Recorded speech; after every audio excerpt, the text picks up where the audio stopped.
Thank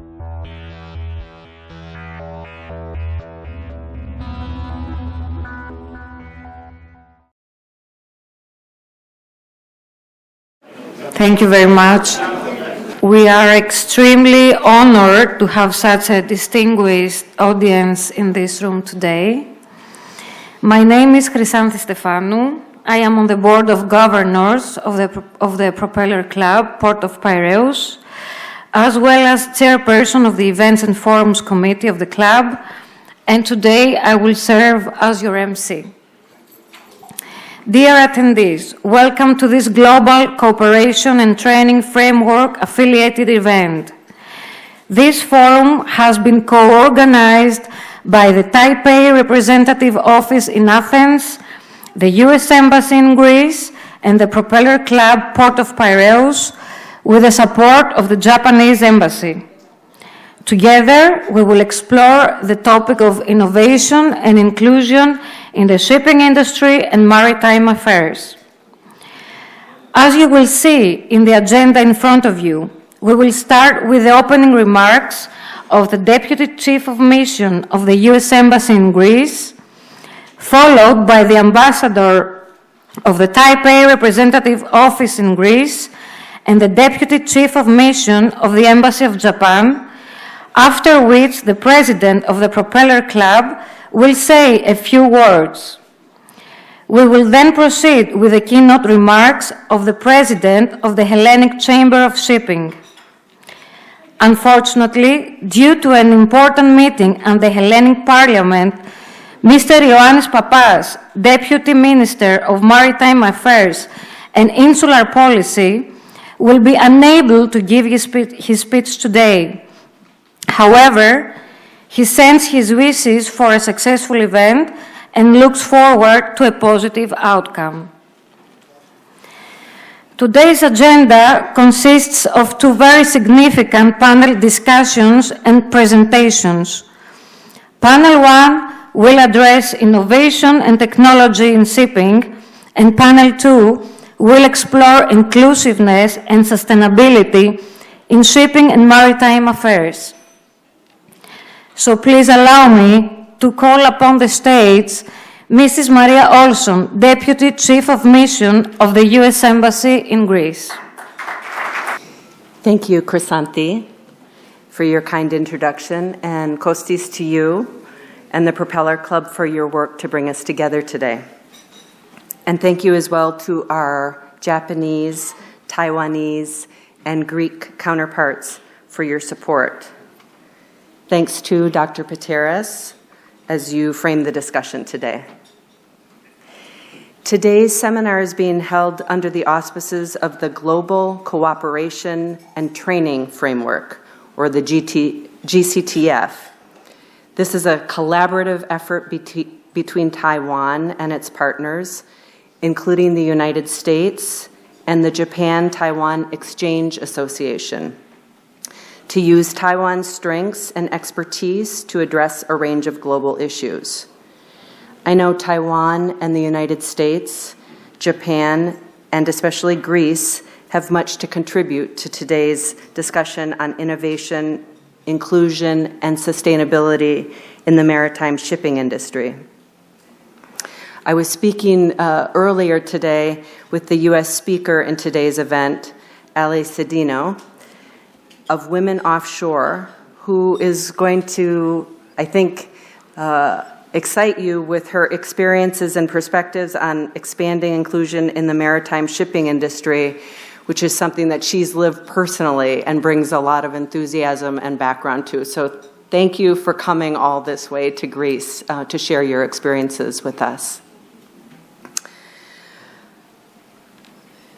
I see many women in the audience today and on the agenda, and in knowing some of you, it's hard for me to believe that women constitute less than 2% of the global seafarer workforce, but it's true. Gender equality is only one area where Taiwan, for example, has world-class experts and knowledge. The partnership between the American people and the people of Taiwan, rooted in our democratic values, continues to broaden and deepen across economic, cultural, and people-to-people ties, as it does with our Greek and our Japanese partners. I'm confident that through cooperation among our 4 maritime democracies, we can expand gender equality and partner on many other challenges. Thank you all again for being with us today. Thank you so much, Mrs. Olson. Now, please welcome Ambassador Sherman of the Taipei Representative Office in Greece for his remarks. All the distinguished guests, ladies and gentlemen, Kalimera.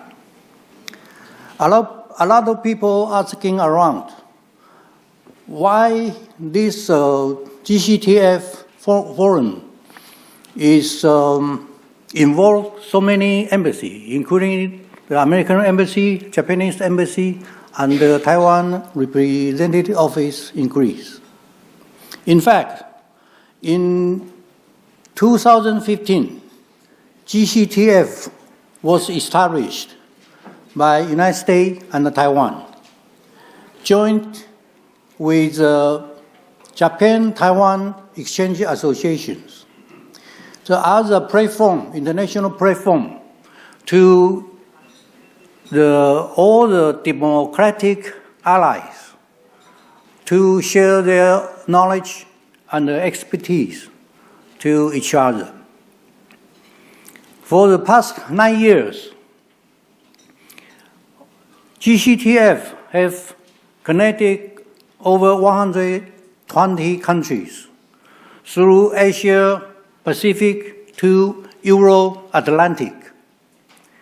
And for the past 9 years, GCTF have organized over 70 workshops and attract over 8,000 delegates to participate. They are from the academic, from the business, from the governments. As we all know, Greece has the largest commercial shipping in the world. But Taiwan also plays an important role in maritime domain.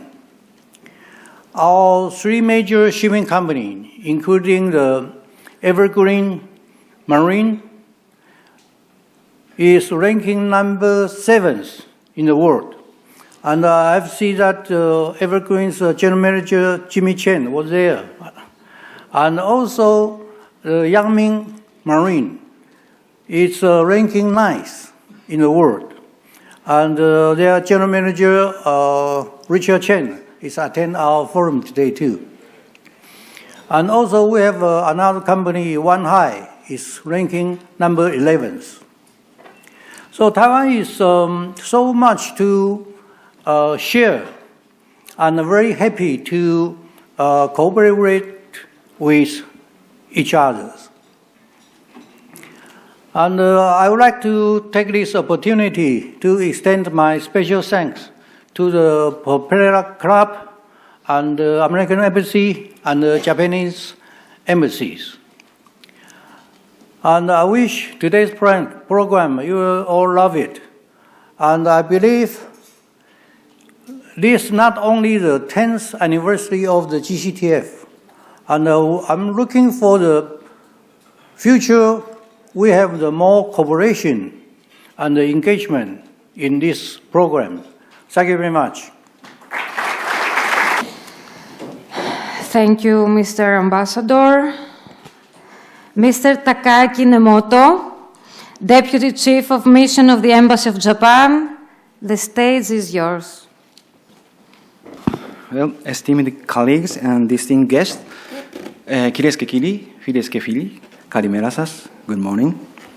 Today it is a great honor for me to be with you all in this seminar of GCTF, sharing this moment with representatives from Greece, which I can rightfully call my second home, Taiwan, where my wife and I visited during my honeymoon, and the United States, where my family and I spent joyful 4 years, fills me with profound gratitude and emotion, as it allows for an exchange of views on this very important subject.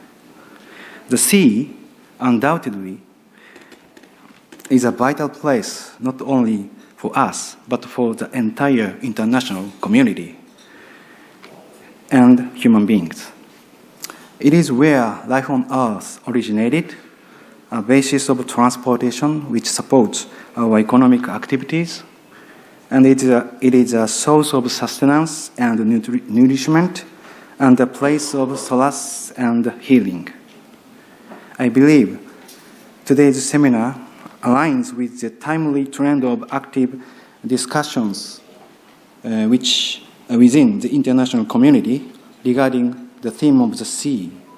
Next month, the International Conference of Oceans, initiated by Mr. John Kelly, will be held in Athens.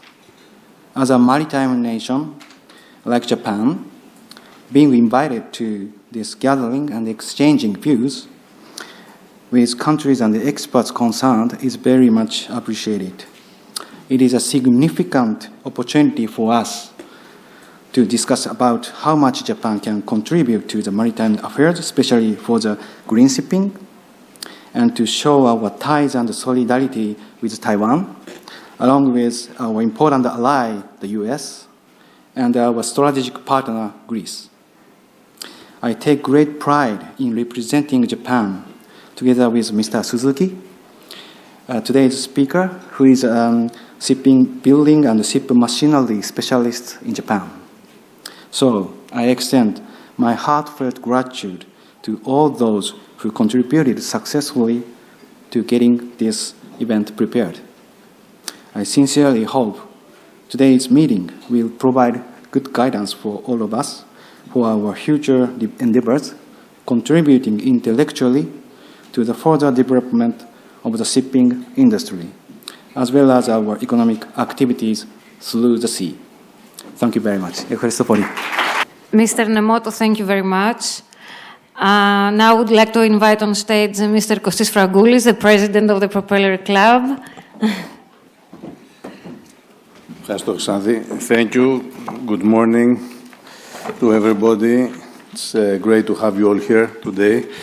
Ambassador of Taipei, Representative Office, Mr. Sherman, Deputy Chief of Mission of the Embassy of Japan in Greece, Mr. Takaki Nemoto, Deputy Chief of Mission of the Embassy of the United States, and my friend, Ms. Maria Olson, President of the Hellenic Chamber of Shipping, Dr. George Pateras, and President of WISTA International, Ms. Elpi Petraki.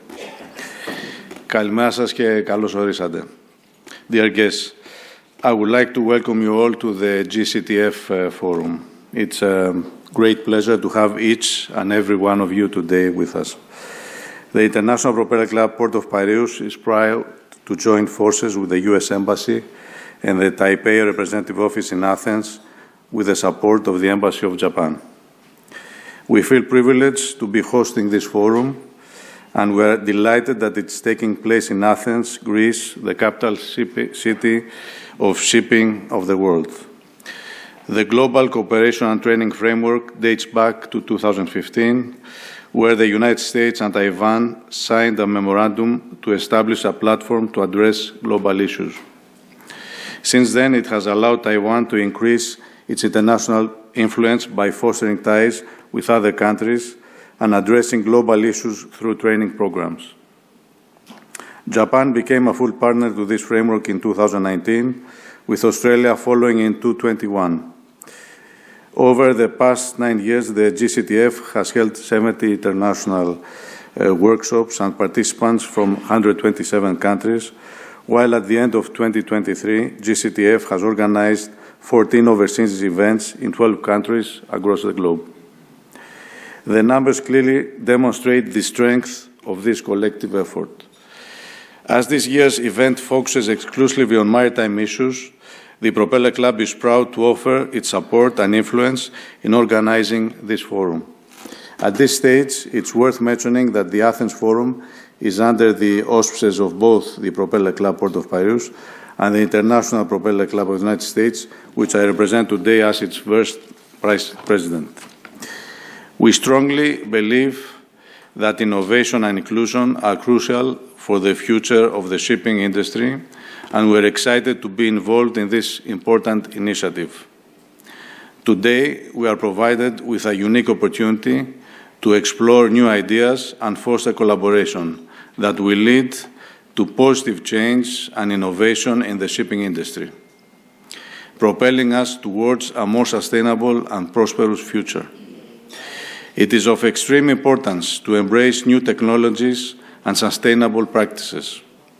The shipping industry is a vital part of a global trade and commerce, and it's crucial that we continue to innovate and include all voices in this industry. Innovation drives progress, while inclusion ensures that everyone has a seat at the table. This forum today serves as a testament to the power of unity, collaboration, and collective achievements. A great thank you to our partners and all those who have worked to ensure the smooth flow of this event.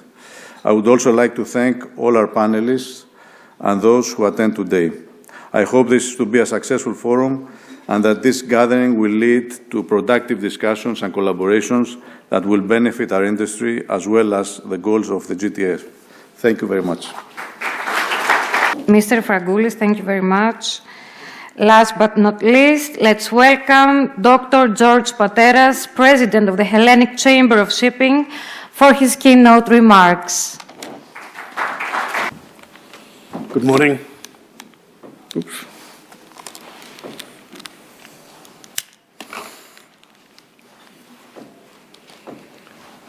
Good morning, Ambassador Kuo, Deputy Chief of Mission, Mr. Nemoto from Japan, Ms. Olson from the US, President Frangoulis, President Petraki, captains, ladies and gentlemen. Thank you for the invitation and the opportunity to address you on such relevant and pressing subjects. I'm George Pateras, the President of the Hellenic Chamber of Shipping, the institutional advisor to the Greek state on all shipping matters. We have 26,000 members, ranging from our 5,600-strong ocean-going fleet to our ferry boats, short sea shipping fleet, liner and cruise ships, and our yachts, tugboats, and fishing boats, all flying the Greek flag, plus, of course, our foreign flag ocean-going fleet.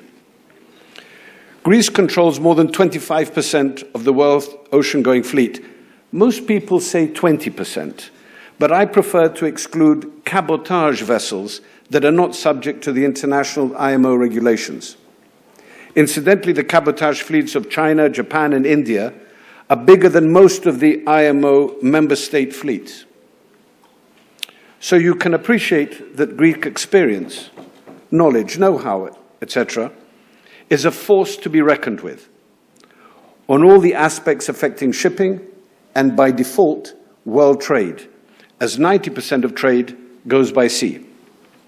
You'll see that the agenda affords me 3 minutes, but those of you who know me really realize that that's not really possible.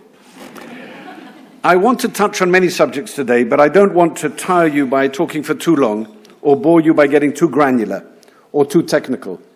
But I'm really passionate about sustainability. We're not reinventing the wheel. Sustainability has been around from the last century. Unfortunately, modernization and consumer society has put sustainability on the back seat. I'll give you some examples. United Dairies in the UK was formed in 1915. Those of us born in the UK will remember them as Unigate, created in 1959 by the merger of United Dairies and Cow and Gate. They used electric milk floats to deliver milk to your doorstep.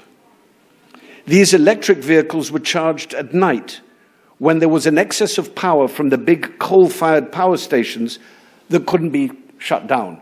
Shut down a diesel generator, but you can't shut down a huge coal-fired power station. They were silent, these electric floats, as they plied through the streets of London in the early hours of the morning. So air pollution and noise pollution was not an issue. The glass bottles with the foil color-coded tops were left at your doorstep early in the morning before breakfast. And then the milkman collected your returned empty bottles. So recycling was not a challenge, but it was a way of life. And to make the children socially more aware, all schoolboys and schoolgirls collected the foil color-coded tops and then exchanged them for wheelchairs and medical equipment for Dr. Bernardo's home and for Great Ormond Street Children's Hospital. This is the epitome of ESG at its best. But this regrettably stopped, and we all start driving our SUVs to the supermarket and buy the wrong quantity of milk in paper cartons with plastic tops, and we're not really which recycling bin to throw them in. And we seem to be always getting it wrong when it comes to the environment and sustainability. In 1902, the mayor of New York was proud to announce the end of pollution in his city with the advent of the motor car. The 1 million tons of horse manure produced annually would be a thing of the past, as the automobile produces no manure nor the associated flatulence. Then, in 1921, Thomas Ridgely Jr. discovered that dosing gasoline with tetraethyl lead could increase the power of your engine without pinging pre-ignition knock. He insisted that it was totally safe. So the gas engine took off, but in 1960 we discovered that lead caused developmental problems in the brains of young children. So lead in paints and gasoline and piping, just to name three, was banned. Midgley was also incidentally one of the early pioneers of chlorofluorocarbons, CFCs, compounds that became widely used in industries such as Freon, in refrigerators, air conditioners, and aerosol propellants, which were all destroying the ozone layer. That's why he was actually known as the one-man environmental disaster. So what did we do?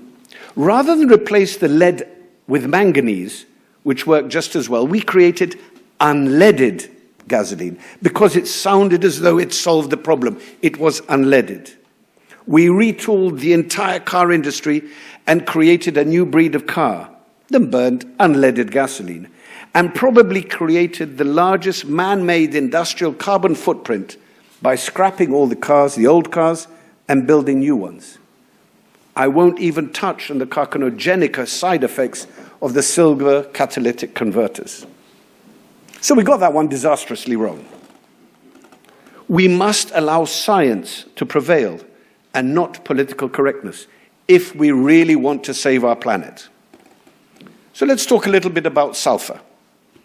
We have systematically been removing sulfur from our exhaust over the last 50 years, from the coal-fired fireplaces of old to the sulfur in marine fuels, despite the fact that we are all well aware of the cooling effect of aerosolized sulfur oxides in the atmosphere. We removed the sulfur from the coal and created smokeless coal in the 70s, and more recently in 2020 we removed 3.5% sulfur from a bunker fuel burnt on ships. There are a plethora of papers written on the benefits of sulfur in the atmosphere. This leads to the question, is this sudden and dramatic rise in ocean temperatures by 1.5 degrees over the last few years solely the effect of the El Niño weather phenomenon, or is it the loss of the reflective umbrella effect of aerosolized sulfur oxide in the atmosphere? The only sure effect is the extreme weather we're experiencing due to the rise in ocean temperatures. But I'm rambling on a bit. Let's get to the real point. Carbon dioxide. There are 400 parts per million of carbon dioxide in the atmosphere, or 0.0004%. 12 parts per million are man-made, 2 parts per million of which are from ships. Incidentally, all plants need CO2 to survive. We all remember school biology and photosynthesis. So the politically correct thing to do is reduce man-made CO2 production. 12 parts per million we're going to remove. The other 388 parts per million will remain. The big culprit is the cement industry, running at 12% of world production, while shipping is a mere 2.8%. Two-thirds of CO2 produced in the cement industry is from the calcification of limestone, where calcium carbonate, CaCO3, is converted into calcium oxide, CaO, and CO2, while the balance is generated by combustion emissions from the calciner or rotary kiln. Shipping, on the other hand, produces CO2 from the main engine and the auxiliary engines exhaust, and have a concentration of about 5% CO2 in the exhaust. So we have created various ways to reduce the production of CO2 from shipping. Or have we? We created CII, the Carbon Intensity Index, and EU ETS. CII to monitor and record the volumes of CO2 produced by every ship sailing the seas and blaming the ships with a low E rating, despite knowing that the greater influence is the voyage parameter and not as much the vessel's characteristics, implying that in the progress of time, all vessels will eventually have an E rating at some time. The EU ETS is an indirect tax that basically tries to bring the price of fuel oil in line with other exotic fuels, such as methanol, LNG, ammonia, hydrogen, and biodiesel. Neither CII or EU ETS are solutions.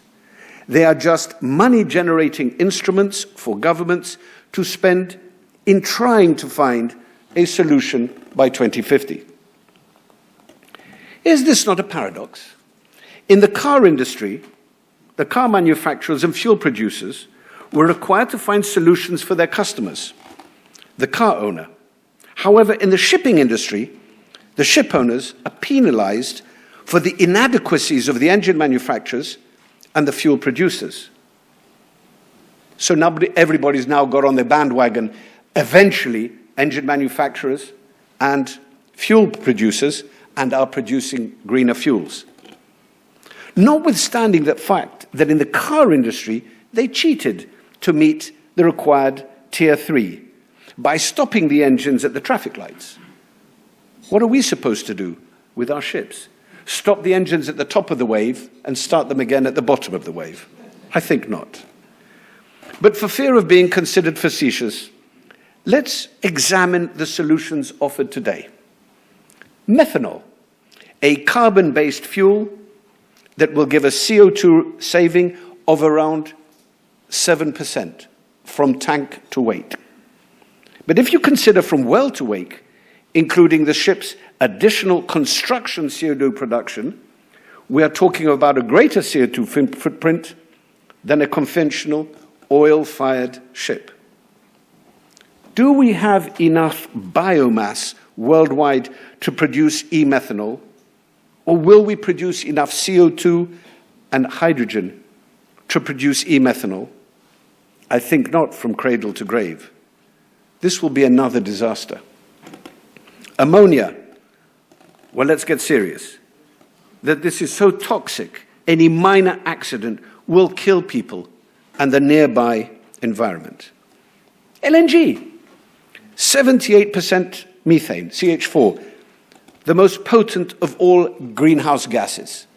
We've solved the problem of LNG slip in the engines and on the ship, but we haven't upstream solved any of the methane slip from LNG production. Biodiesel produces just as much CO2 when it's burnt. But since biomass absorbed CO2 when it was growing, we call that net zero CO2, not really a long-term solution. Of course, we will need to produce enough biomass to produce about 500 million tons of biodiesel just for shipping. 500 million tons.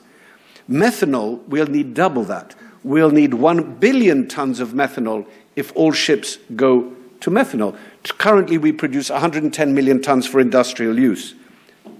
Do we all believe they're going to give it to us? I'm not too sure. Then there's hydrogen. Regrettably, we have not overcome the issues of hydrogen slip. Hydrogen atom is so small that it even slips out of storage containers.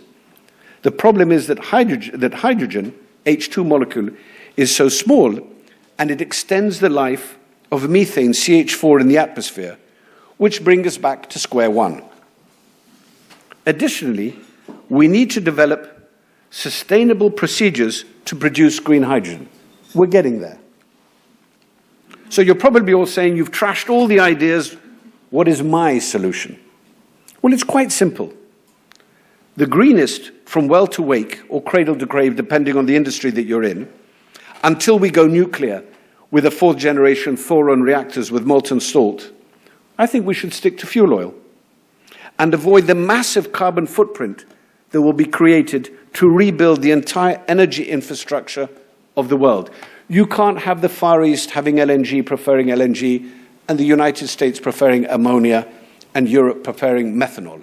So we're going to have 3 different bunkering stations around the world. Imagine the carbon footprint that will be created just to satisfy worldwide trade.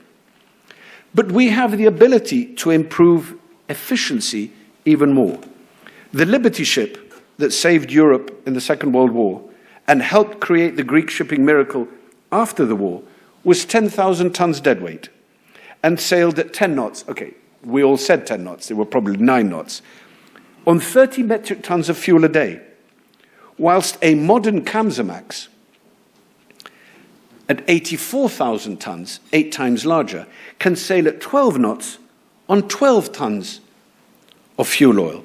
That's a very impressive efficiency improvement and far less CO2 production than any of the current methanol-ready ships. And if you enhance this method by adding carbon capture or carbon removal, the problem is solved. Thank you very much for your time and patience.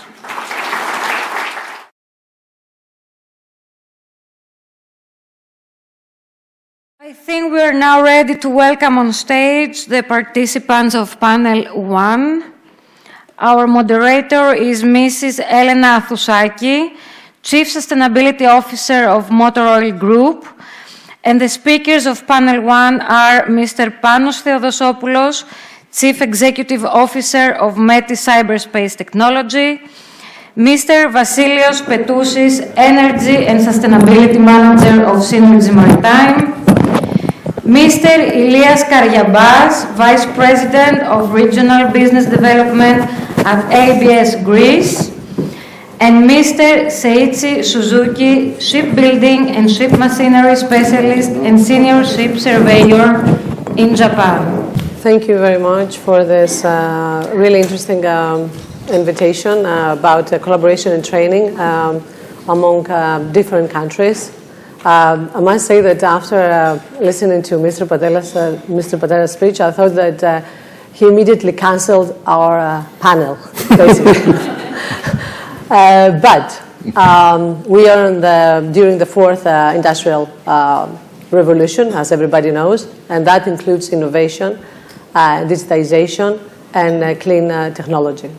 Therefore, I'm very honored to have this very prestigious panelists today with me in order to be able to support sustainability, which is about collaboration. And we're going to share very interesting ideas around innovation and technology in shipping.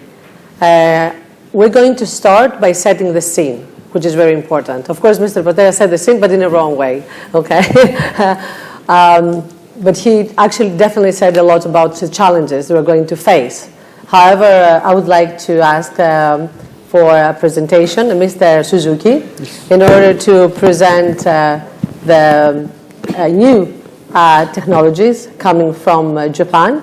And I'm delighted to, and looking forward to listen to your presentation and see what is happening, what is coming, and how Japan is actually facing green shipping. Good morning, distinguished and ladies and gentlemen. Thank you very much. And I'm Seiichi Suzuki from Embassy of Japan, belonging to the economic team and I'm a shipbuilding expert. Thank you. For about 10 years, I was belonging to the Japanese government as a shipping division, maritime, and I dedicated to the maritime policies, so such as promotion of shipbuilding and ship equipment industry. So today I'd like to explain about the short presentation titled Japanese Maritime Industry and the Japanese Proposal Toward Achieving the Zero Emission. First, I'd like to explain the Japanese maritime industry and the relationship with Greece. As you know, Greece is the world's largest ownership of merchant fleet, and Japan is the third largest ownership of merchant fleet and the third largest shipbuilders. The first order from Greece ship owners was given in 1957 for Japanese shipyards. And after that, subsequently, many orders from Greece greatly contributed to Japanese economic reconstruction after the World War II and rapid economic growth in 1960s and afterwards. Thank you very much, Greek ship owners. And we are very pleased that the fact that many Greek ship owners appreciate the Japanese high level of technology and reliability and after service provided by made in Japan quality. And today, major Japanese shipping and shipping companies, including Class NK, ISS Machinery, and Mitsubishi Corporation, also attended in this meeting. They have an office in Athens. At the political level, last December, Mr. Kokuba, Japanese Vice Minister, and Mr. Stylianides, Greek Minister of Maritime Shipping and Insular Policy, met each other to discuss the cooperation between the maritime sector between two countries. And furthermore, Japan has exhibited a Japanese company booth at every Posidonia exhibition since the first one in 1969 and until now. In the last Posidonia 2022, Prime Minister Mitsotakis visited the Japanese booth. And the next Posidonia, which will be held in this June, Japanese booth will be exhibited in front of the main entrance. So we are welcome many people to come to the Japanese booth. The next is I want to explain the state of the GHG emission and the discussion in the IMO. As you know, international shipping is the world's 10th largest source of GHG emission, if it were a country. It accounts for about 2% of world total emissions. So, in order to reduce GHG emission from international shipping, we have to shift from heavy fuel oils to less GHG emission fuel, such as LNG, and in the future, zero emission fuel, such as ammonia and hydrogen. For this perspective, Japanese public sector and private sectors are working together to develop core technology for the commercial operation of zero emission ships. On the technical side, there are many technical challenges for hydrogen and ammonia-fueled ships and engines. For example, it is necessary to establish combustion control technology of hydrogen and ammonia engines, and efficient transportation technology at liquefied states of hydrogen and ammonia, and methane slip countermeasures for LNG fuels. To address these technical challenges, Japan is working on these following four specific projects. The first relates to the development of hydrogen fuel ships. We are developing marine hydrogen engines, hydrogen fuel tanks, and hydrogen fuel supply system. The second and third relate to the ammonia-fueled ships. We will research and develop ammonia-fueled ships equipped with ammonia-fueled domestic engines and implement ammonia-fueled ships toward practical application under the Japanese initiative. The fourth project relates to the methane slip countermeasures from LNG fuel ships. We aim to reduce by 70% reduction of methane slip from LNG vessels. Through this project, Japan aims to develop technology that will support the spread of zero-emission ships. And Japan aims to strengthen the international competitiveness of Japanese shipping and ship equipment industries. Last, the International Maritime Organization, IMO, adopted 2022 IMO GHG strategy last year. It mentioned that zero emission by 2050. In the formulation of various safety and environmental standards for ships, Japan has contributed to discussion at the IMO by providing risk and possible safety measures based on safety assessment, literature reviews, and findings from various research and development projects. And we will continue to lead the discussion at the IMO on new fields such as hydrogen and ammonia. We aim to establish safety requirements for international shipping as soon as possible. Last, not least, there are many stakeholders for international shipping. This is just a brief for example. Greece is as a ship owner. Japan is as a ship builder. And Taiwan is a ship operator. And the US is a shipper and receiver. And all of the customers as a ship customers is all around the world. So international collaboration and cooperation is necessary for solving these ship-related technology. Thank you very much, and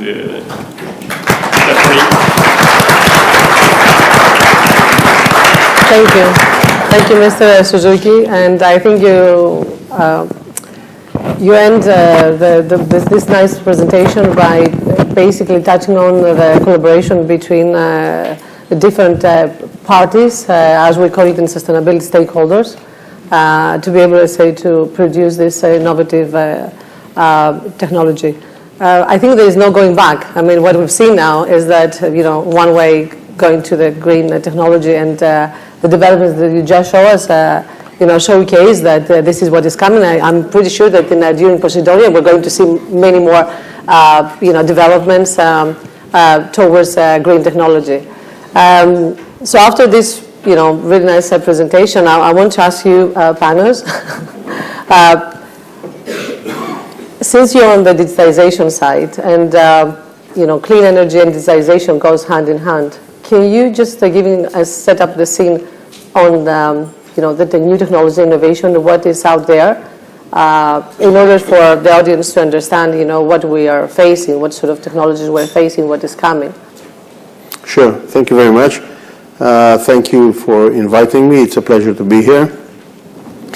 I think we should start by reminding ourselves that shipping is always, let's say, balancing between two drivers, two forces.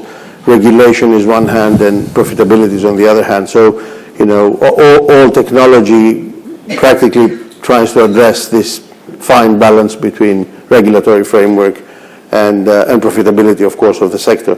Now, I think in the current era, I don't think there's a major single, let's say, notable innovation that is taking place. I think we're talking inevitably of a number of smaller solutions.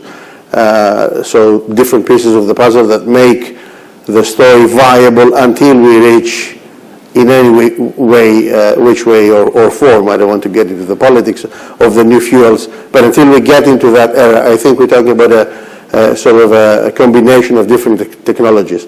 Some of them are design and more technical, so we're talking of energy-saving devices. We've seen flex cap retrofit solutions. We're seeing wind-assisted propulsion. We're seeing air lubrication systems to reduce drag on the hull. Certainly carbon capture is starting to pick up, and hopefully I'll be able to come back to that. So that is on the technical side and the design side. And then on the operational side, as you rightly pointed out, digital technologies and monitoring of what is actually happening on board, especially on a high frequency basis, can help a lot in reducing your carbon footprint, optimize your vessel performance, optimize your chartering engagements if you're the ship owner, optimize the voyage itself, both in terms of safety and route optimization, as well as profitability, just-in-time arrival, etc. So, it's as I said, it's a set of different solutions that if you put the puzzle together, it will take you to the day after. So I think we should explore and make use of the above as much as possible. And all these are available as we speak? All these are available. Okay. In the short term? Correct. So some of them, more mature than others, but I think we need to explore all these new technologies in place, and I know that all the big ship owners are actually piloting a lot of these technologies as we speak. Let's ask the ship owners now. Exactly. Okay. Vasilis from Synergy, the other Synergy. What Panos actually said is that there is a plethora of technologies around, either from energy efficiency and sustainability, or fast innovation and digitization. Your company, what has already implemented, and what is planning to implement from all this technology? So thanks, first of all, to all of you and the Propeller Club for organizing this. It's an honor being here.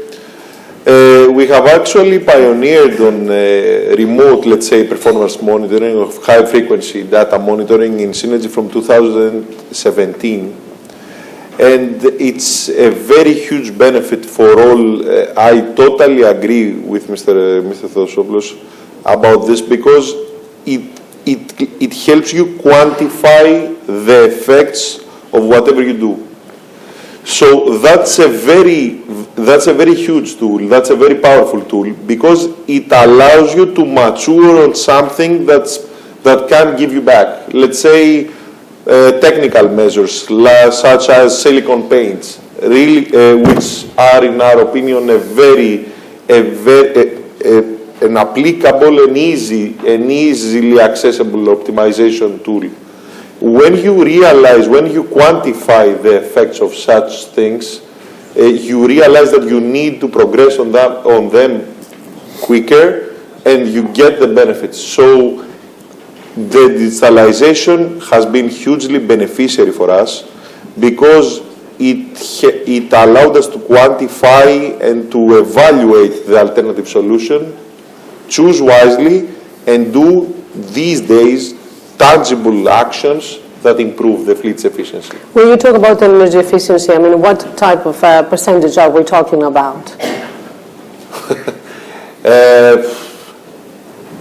We are doing a package in our ships, so we are doing a hull roughness treatment and a silicone paint applications in all our vessels that are being dry docked.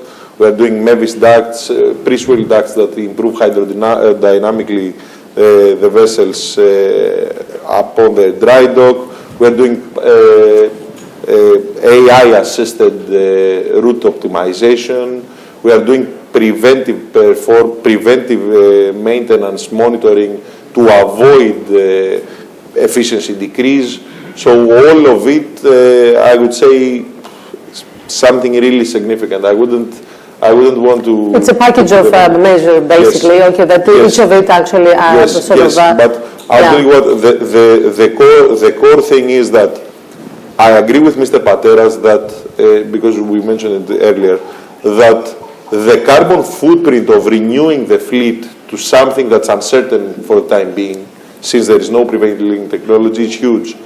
In the same time, we are not doing the best that we can with the existing fleet, which has a very significant improvement underlying, which is tangible, quite at a low cost, and will hugely benefit the environment. So it's been until the new vessels comes, as Mr. Suzuki said, all right, that they have still some measures and operational and technical, I would say. When these ships will be available, Mr. Suzuki? Okay, and Japanese plan is at least 20. IMO plan is net zero by 2050, but normally the lifespan of ships is about 20 years. 20 years. So by 2030, we have to prepare these zero emission ships. So the aim of for example, just one aim is example 2023, 2030 is some kind of critical point for make these zero emission ships for the practical use. Okay, so which means, as I said, in the meantime, okay, for the short term, we can use these measures that what Stefanou and Vasilis described, and then in the long term, the ship owners can actually start putting the deliveries for this, and then they can put orders on these vessels, right? Yeah. And from 2020, at least from 2030, gradually ship owners and ship operators buy these zero emission ships, and by 2050, all of the ships will be zero emission ships. Yes. Ilya, I know that you have given a notation for ammonia readiness vessels. Yes. Definitely one of our, companies that were affiliated has actually taken this notation as an ammonia ready. So you do have experience actually of what is happening nowadays with the ship owners and what they're looking for these different type of measures because of the ETS and because of the regulations and because we're aiming towards this direction. Can you just share a little bit of your experience, basically, that all this, do actually reduce the CO2 emissions? Because, apart from the notations that you also gave us, you're doing the verifications as well. Yes, okay. First of all, thank you for inviting me. Congratulations to the organizers. So the fact is that we live in a rapidly changing environment. So shipping today has nothing to do with what it was 30 or 20 or even 15 years ago. So technology is the only way forward.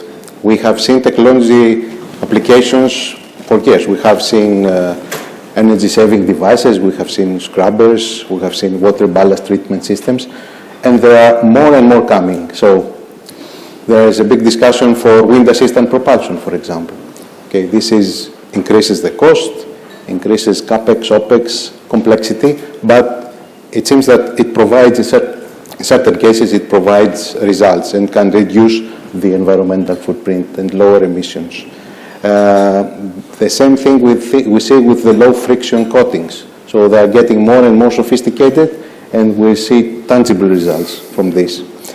Already mentioned the digital tools. That is, we're getting continuously data from ships, live data, and we can optimize the speed, we can optimize the trip in total, and we can use this data to monitor the condition of the ship and also report in the regulatory bodies that we need to report. So this makes the operators' lives easier.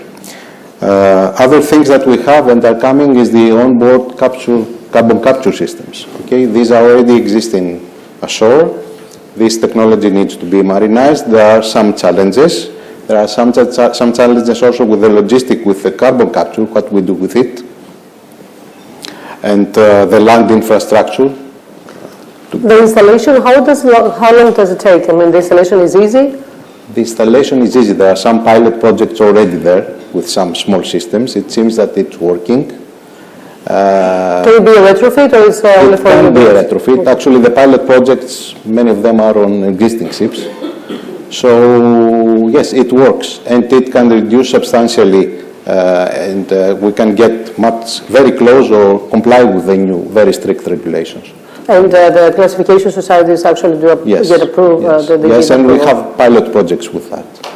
So if it's, to ask you, is it something that it's short, medium, or long term, this type of measure? No, it can easily be fitted on board. The problem is that the projects that are already installed, the systems that are already installed are small ones, so it's only as pilot can be considered. Okay? Because if that takes place, then Dr. Pateras is right. I mean, fossil fuel and fuel oil, maybe a necessary solution for the short period if this type of CCS works. These are pros and cons, okay? This technology, it's still considered very expensive and premature in some cases. So there are things and steps to be done forward with that, okay? We'll also run like cold iron, for example. Ships are being installed and getting ready to get connected to ports. The fact is that not a lot of ports are worldwide today able to do that. Because it takes two to tango. Yeah.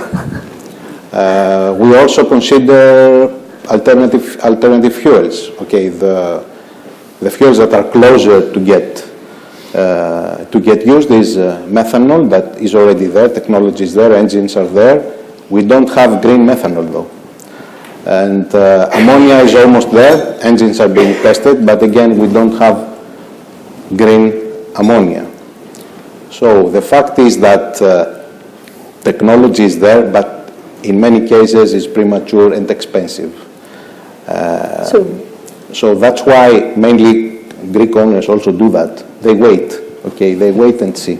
Yeah, which is nice to do, and I think it's a very, sort of a characteristic of the ship owners, just like the adaptation as well.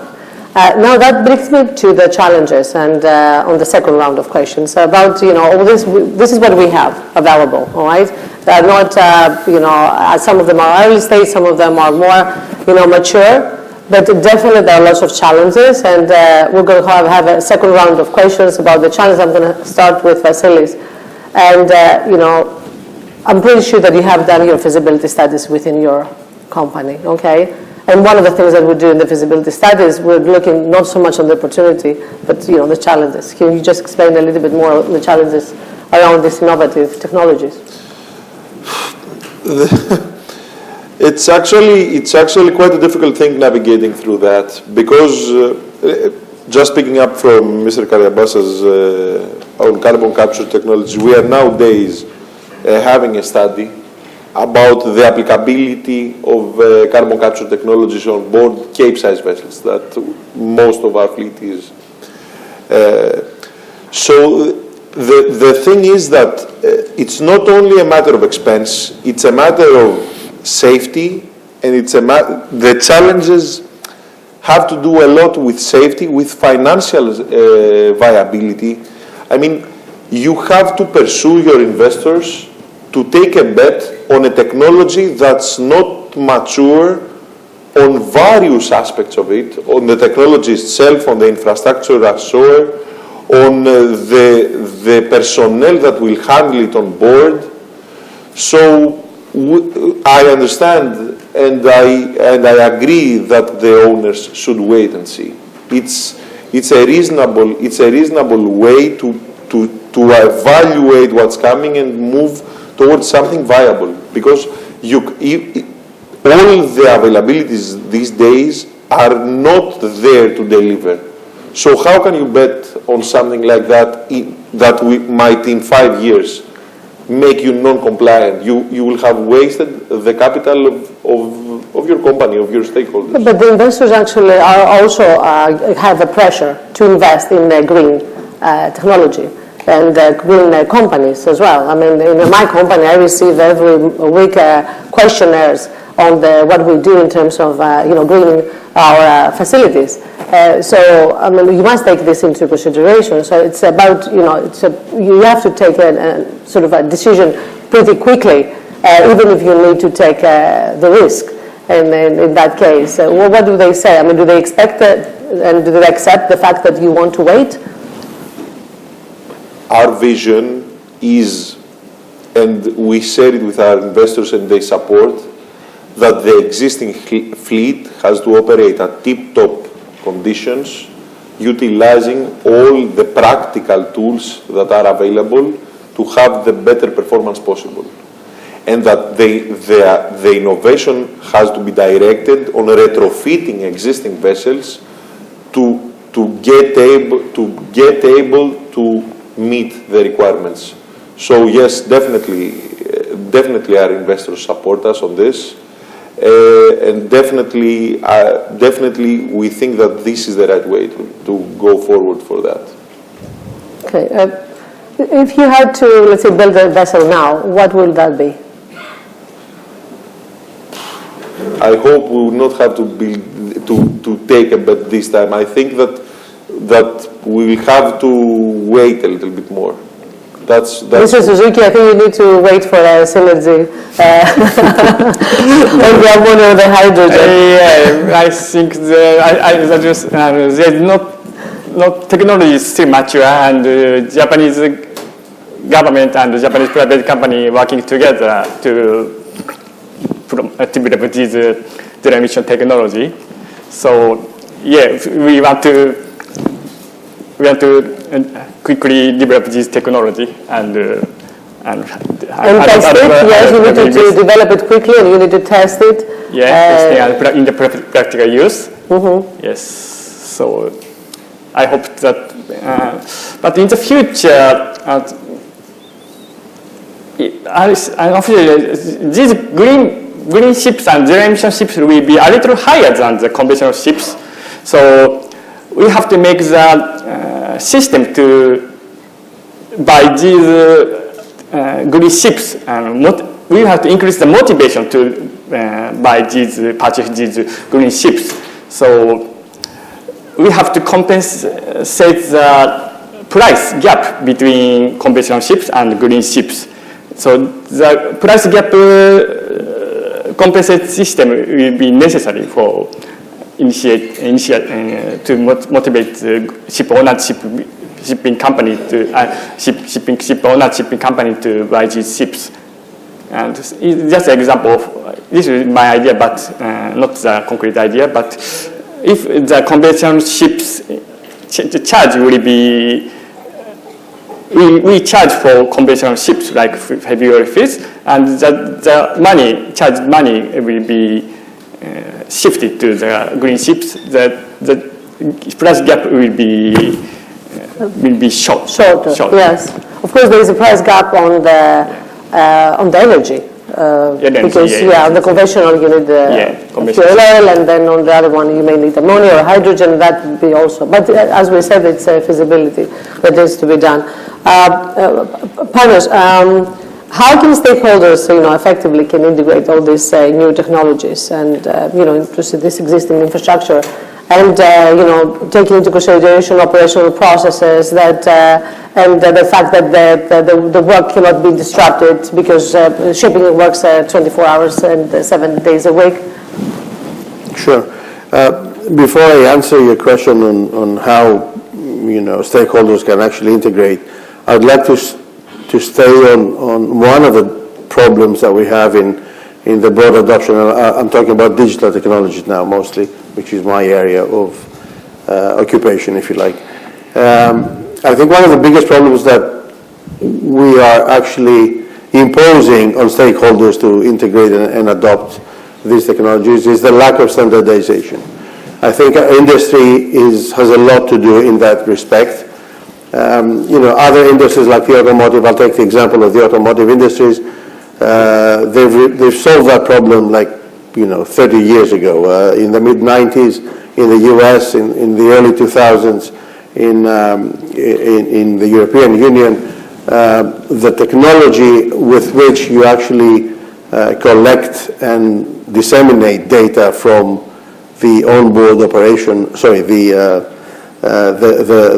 operation of the vehicle of an automobile has become standard. I mean, you go to a garage, they plug in a standard, let's say, plug into your car, and they can see exactly what is what is happening. So, ideally we would like to have that for vessels coming out of the shipyards.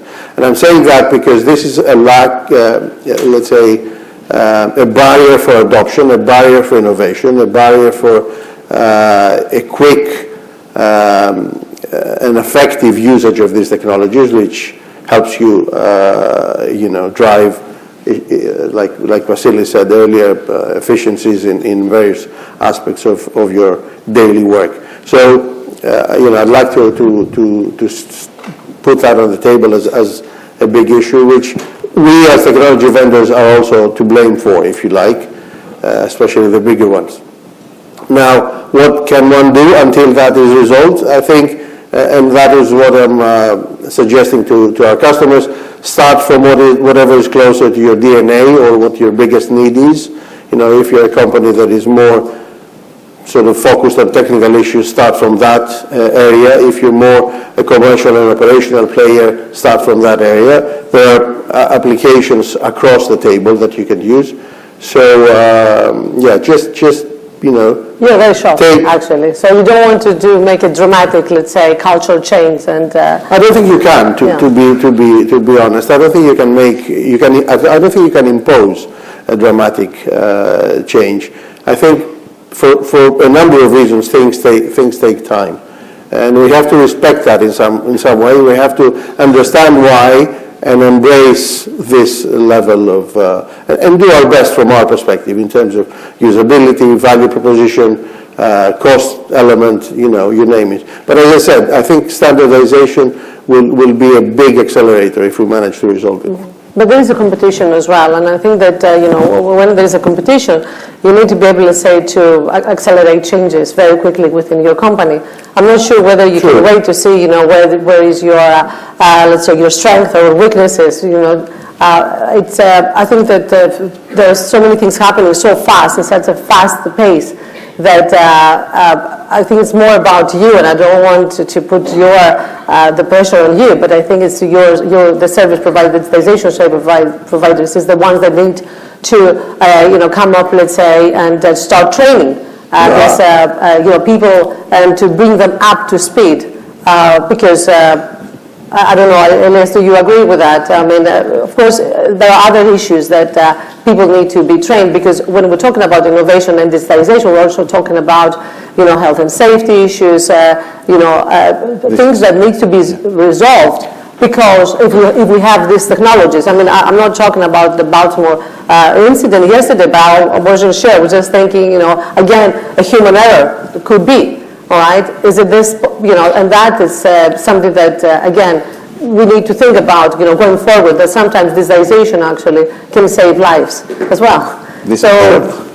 Ilya, do you want to also, explain to us a little bit more on the challenges side? For me, technology tries to address 4 different sectors, let's say. One of them is energy performance, energy efficiency performance, okay? Things are being done there, we need to do more and faster. The second thing is safety, okay? We are talking about new fuels, ammonia is toxic. So we need to address, using technology, these safety issues, okay? We can do it. I mean, we have the knowledge, class societies, manufacturers, shipyards, know how to do it and should address these issues.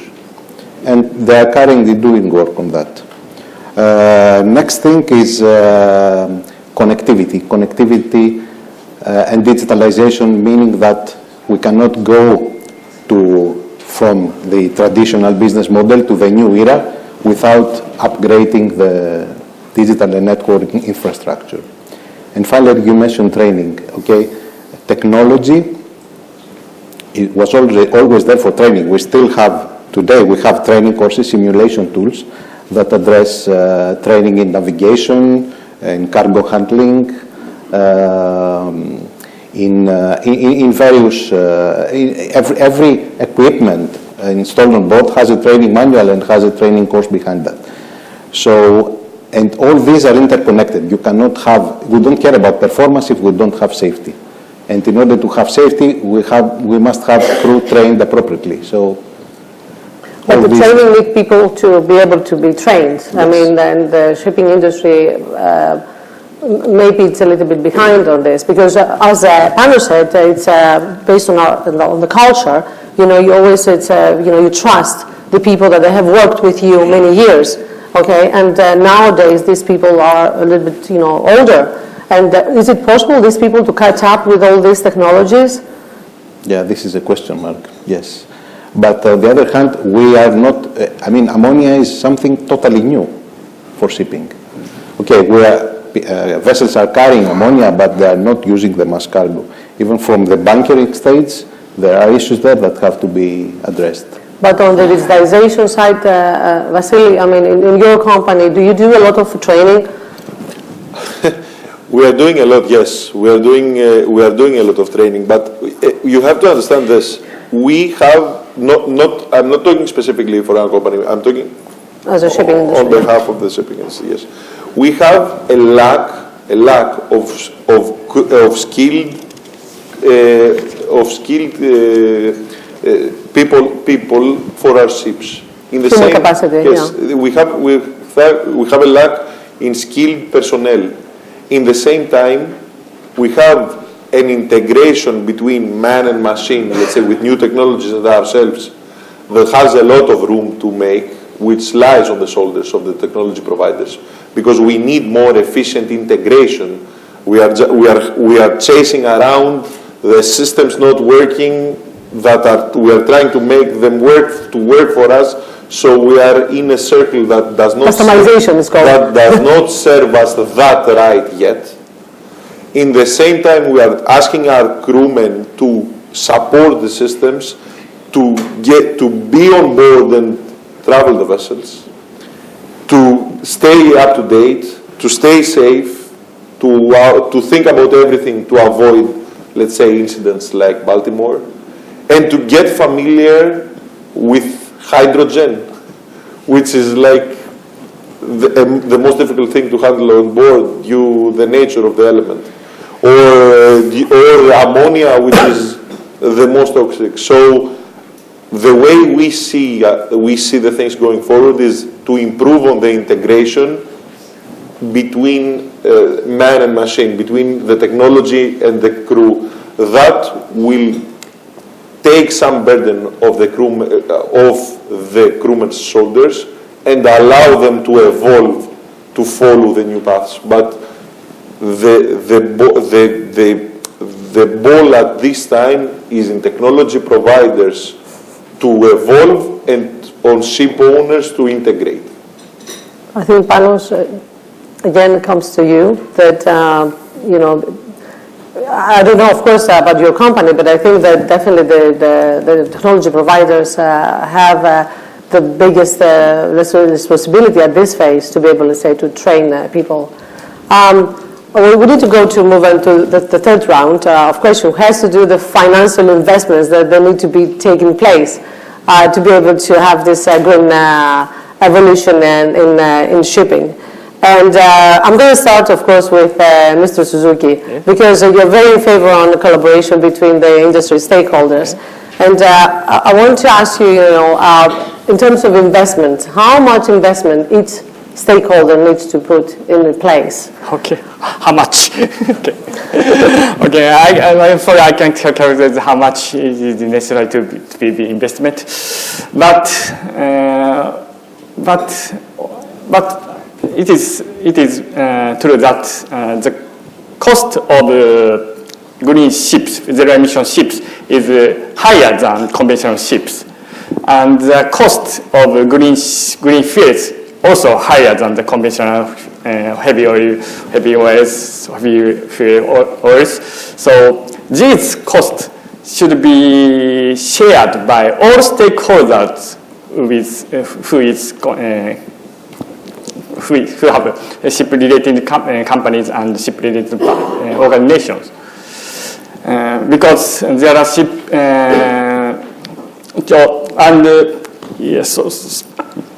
so it is necessary for many people to share this recognition that shipping is not free of charge, because and if the cost of these shipbuilding and shipping and shipfuel will be rights.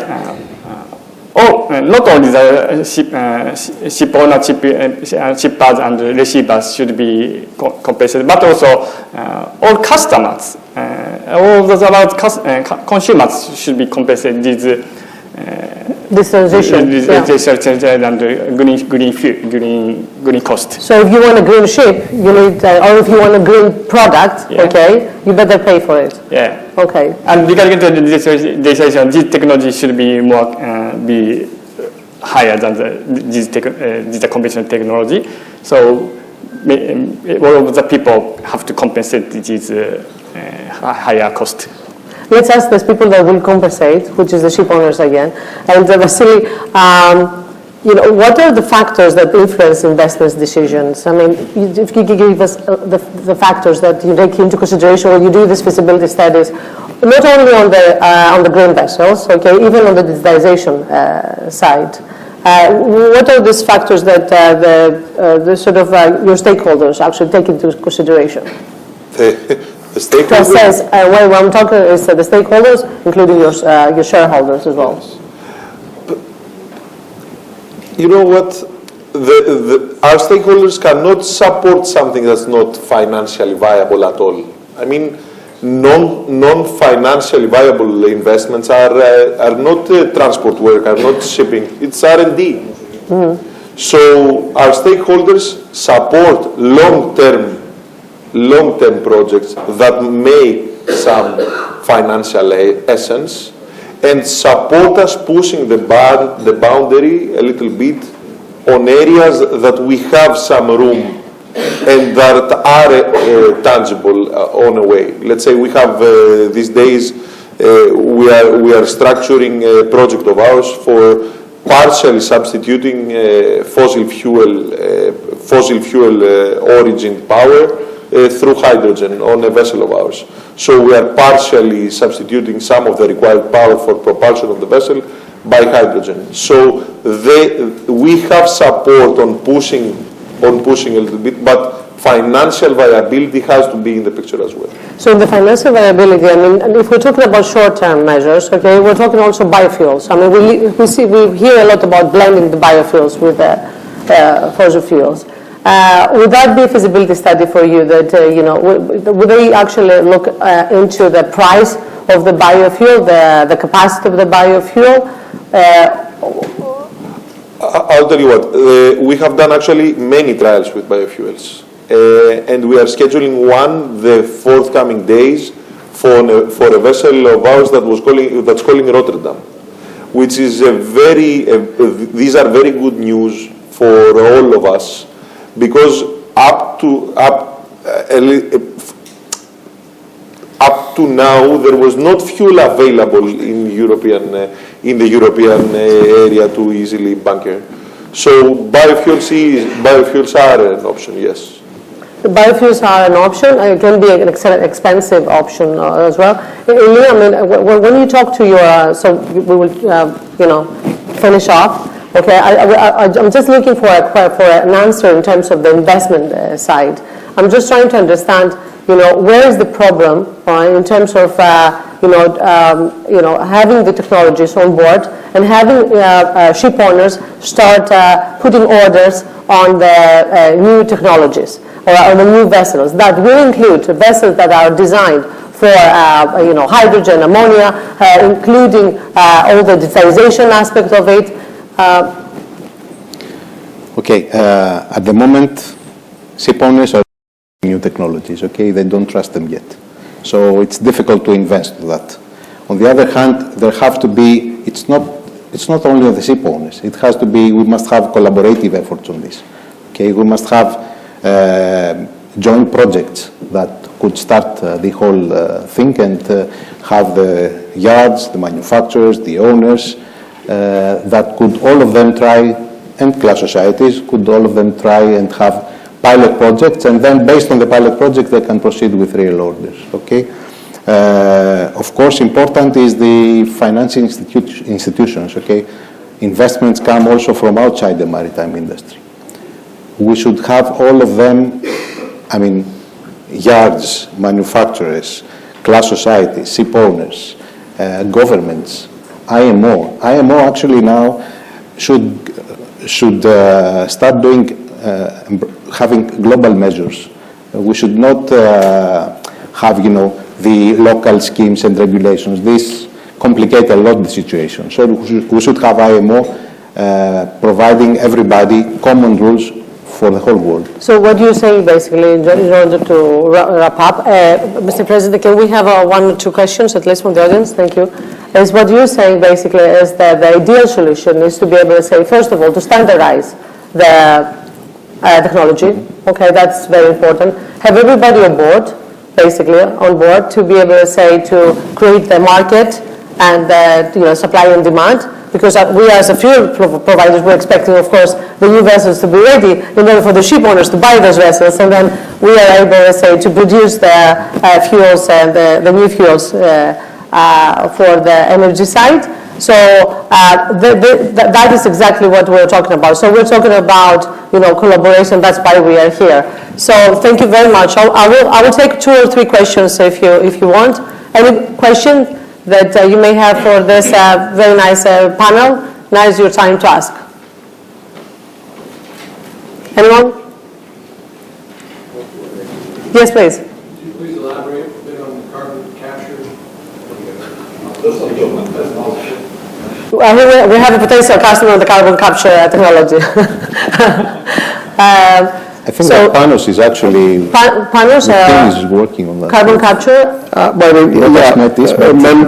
We're a member of a group of companies that are, one of our, let's say, our mother company is actually developing such a technology at the moment. As I said, I think it's personally, I believe it's the technology that will take us for the next 15 years at least to the day after. I wouldn't want to get into politics, but personally I believe that if you combine that with LNG, it really is the answer to a lot of the questions in a safe way, in a practical way, and in a way that we have technology at the moment in our hands. But as far as carbon capture itself, there are the different technologies. There are pilot projects happening at the moment, and I would like to emphasize on the cost side as well the effectiveness and the concept of collaborative financing, in the sense of shipyards putting a little bit into the game, the vendors putting a little bit into the game, and obviously the ship owners putting some skin into testing these technologies. I think we're seeing that already happening. So personally, I'm very optimistic. There are some issues in terms of the logistics side of it. So what does one do with the carbon that is being captured on board? But it's a whole new discussion. I think it's a new discussion about the sort of the logistic side of the CO2 emission, and that is a very huge discussion. But I think that, as you said, it's probably another panel that we will do about the CO2. Thank you very much, all. Big applause.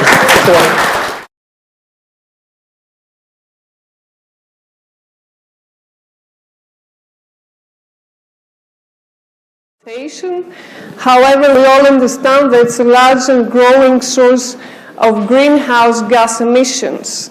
And of course, this has a tremendous impact on coastal communities, island states, and small island developing states that actually produce only 1% of the global greenhouse gas emissions. We have a line of 5 excellent speakers who are going to talk to us about these topics.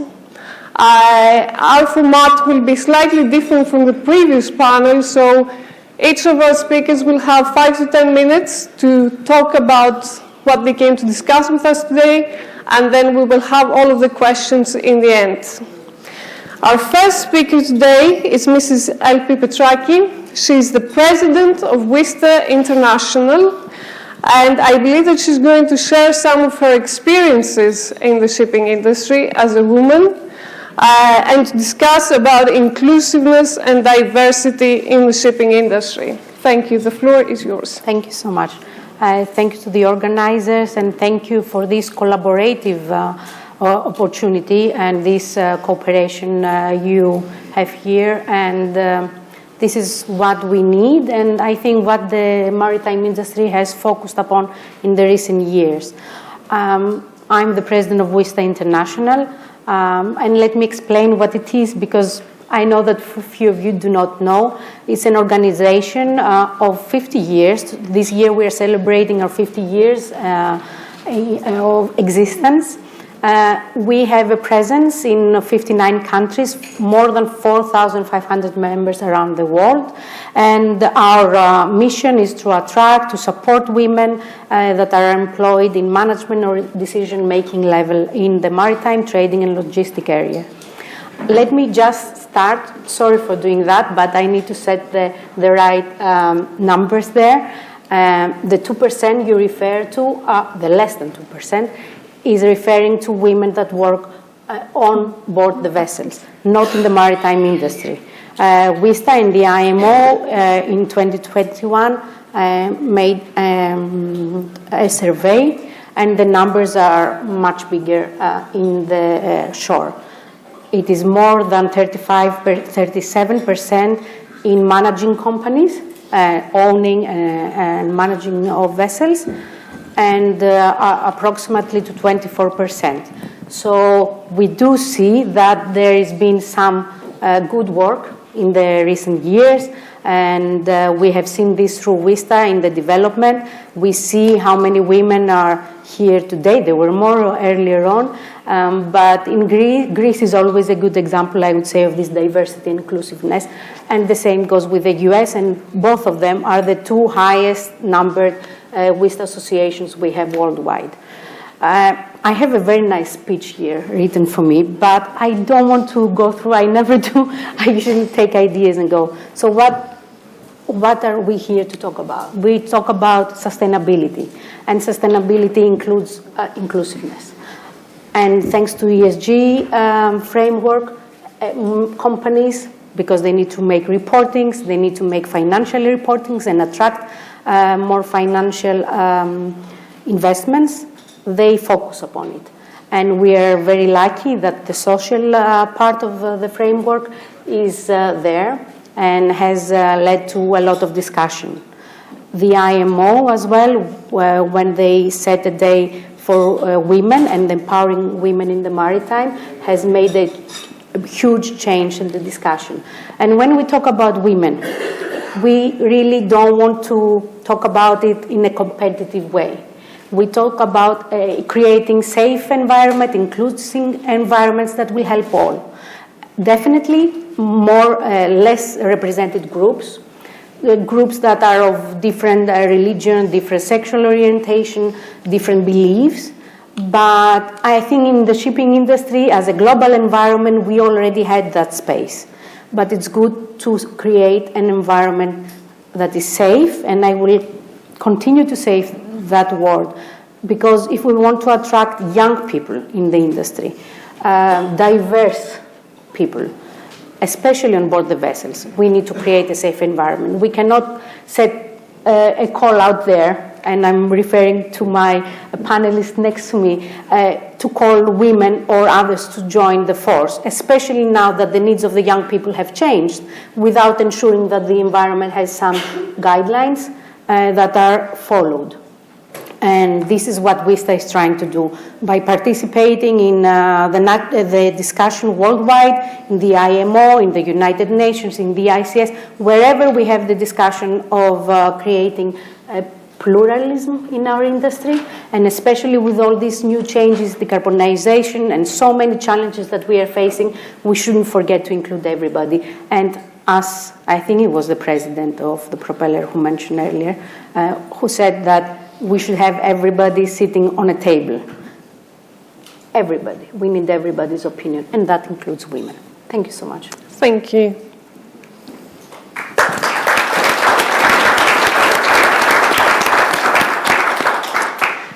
That was great. Thank you very much. We're moving to our next speaker today, who also has traveled from the United States to be here with us today, Ms. Alice Sedenion, who is the founder and the president of Women Offshore. And I think she also has a great experience of being a woman at sea.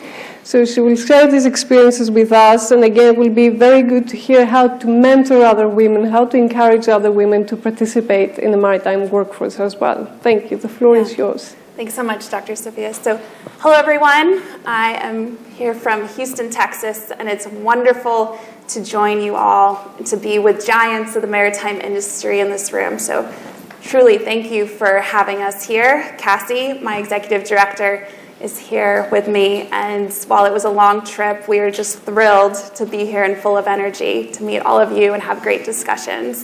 So, I'm a graduate of the U.S. Merchant Marine Academy. I graduated in 2008. And I spent about 12 years at sea. I've worked all over the world.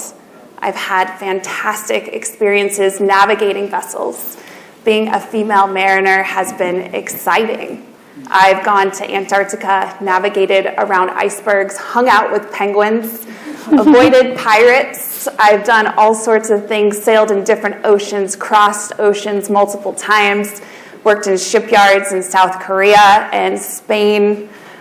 I've seen the wonders of the world, and it's an amazing career. I can't stress that enough. But at the same time, I also struggled. Being one of the only women on board, being at sea, I did not see myself in this career long term, and I often wanted to quit. This is not a U.S. concern. This is not just a female concern either. Unfortunately, the isolation that our mariners experience is very real, and it can affect mental health.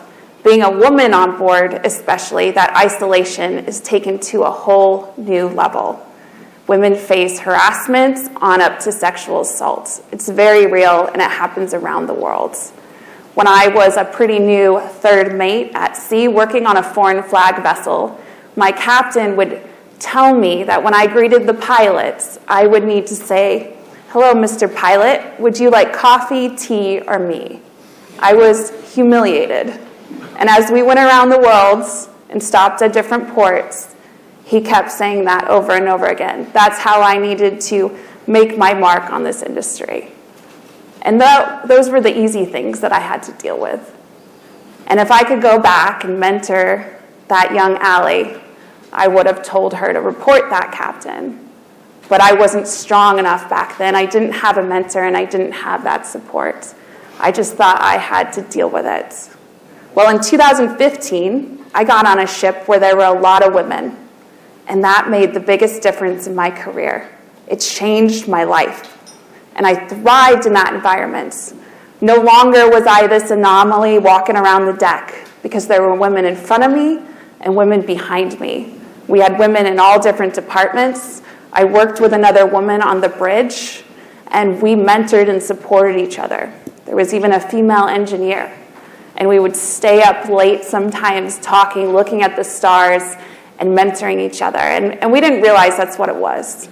We had this level of camaraderie that I had never known before.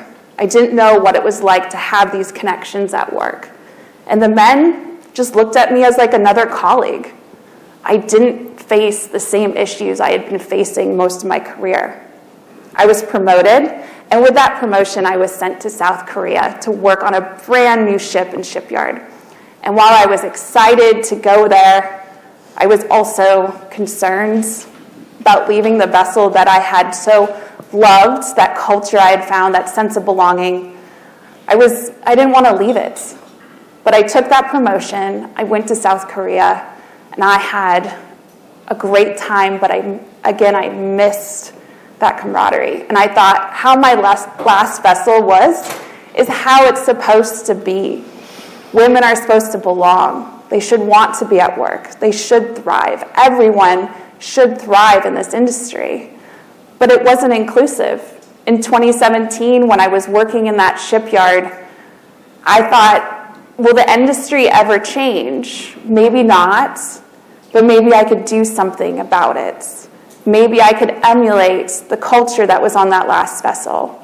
And maybe I could put a corner in the universe online, such as a website. I'm an elder millennial. I knew how to blog. And I could create a website where women, or really anyone, I wanted it to be open to everyone and anyone, could come read about female role models, could understand how the challenges we were facing as women could actually be tools for women coming up behind us. I looked at my career very differently now. I thought of it as the hard experiences I went to instead could be used for good. They could be opportunities for other women to understand how do you navigate these challenges.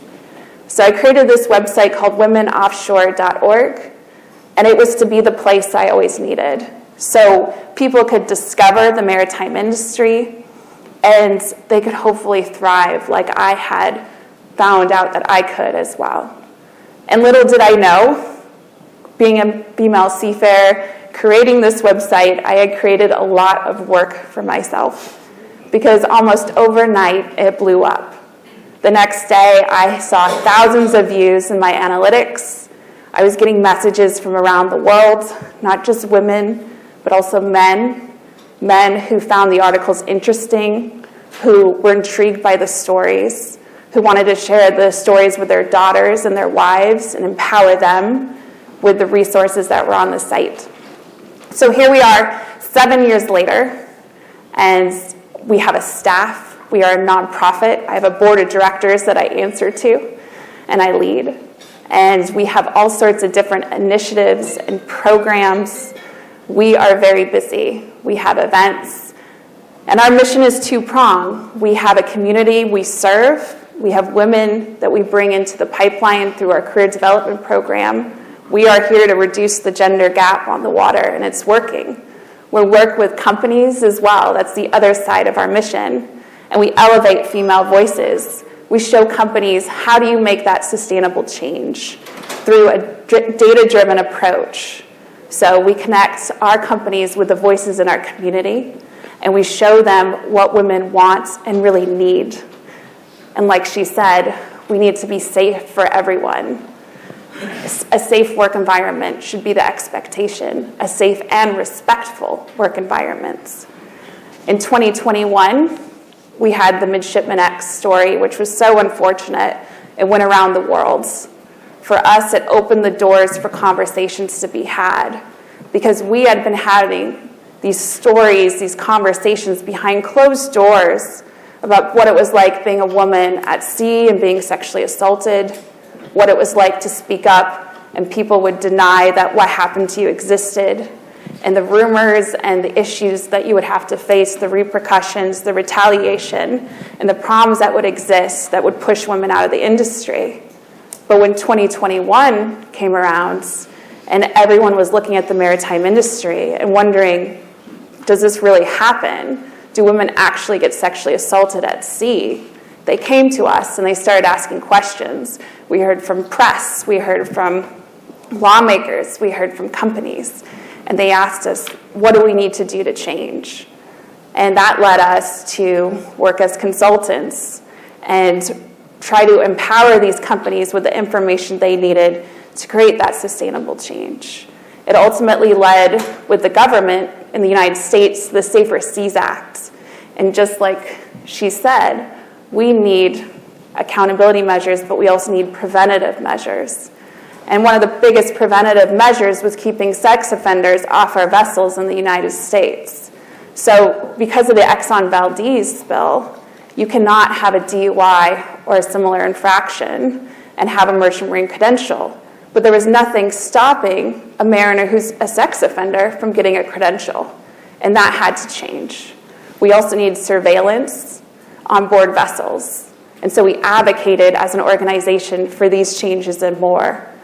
And I'm very thankful to the lawmakers who listened to us because the U.S. Code changed at the end of 2022 to include the Safer Seas Act provisions. Parts of our industry have lobbied against these provisions. They say they're expensive. They say that we're preventing mariners from going to sea.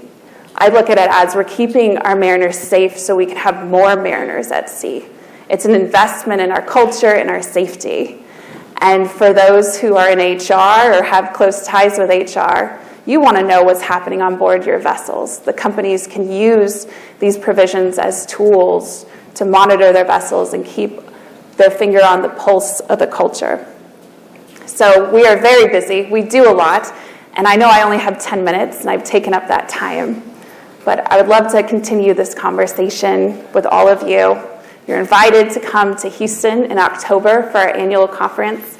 We'd love to see you there, and we'd love to support you to make this industry more inclusive and safe for everyone. Thank you.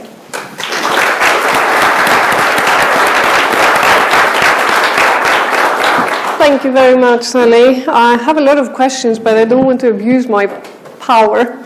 So we'll move on to the next speakers because we have two excellent speakers who have also traveled a long way to come from Taiwan to be here with us today. So thank you very much.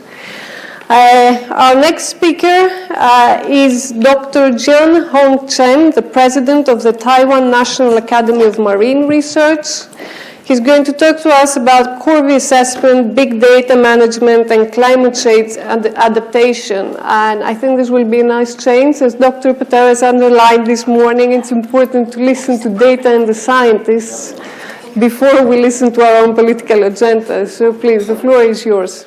All right, thank you. And good afternoon, ladies and gentlemen. I'm very honored to be here to make some presentation of the big data management for the climate change adaptation and mitigation. It looks that this is nothing to do with shipping. However, in the history, ships on the route to their destinations collect a lot of meteorological and hydrological data and report to the port. So actually, in history and now, ships are very important to report the newest information about the sea. So this is also a part of the so-called big data management. I will talk about this later. However, I'll just begin with this is my contents. And first of all, let me take a look. Let me make a brief introduction of my unit from Taiwan. It's the National Academy of Marine Research. It was founded in 2019, so it's very young compared to the Propeller Club. You have more than 100 years of history, but we have only 5 years. And we are one of the subordinate agencies of the OAC, the Ocean Affairs Council. And this is our mission. We assist the OAC for the issues on everything about marine affairs, including marine policy, planning and culture, marine ecological system, marine science, and the marine industry and marine talent cultivation. So the mission of the NMR is to be the national think tank in marine affairs in Taiwan. Okay, let me tell you a short story about the big data management. Since we are a new and very young organization, so we are very interested in the international collaborations with the all kinds of agencies abroad. And one of them is the COVID assessment. This is actually involved 3 countries assessment. Okay, one is from USA, it's a Stimson Center, and the other 2 is the Taiwan ICDF and the OAC. The third part is the so-called local government. Actually, this is a coastal city or a small island country.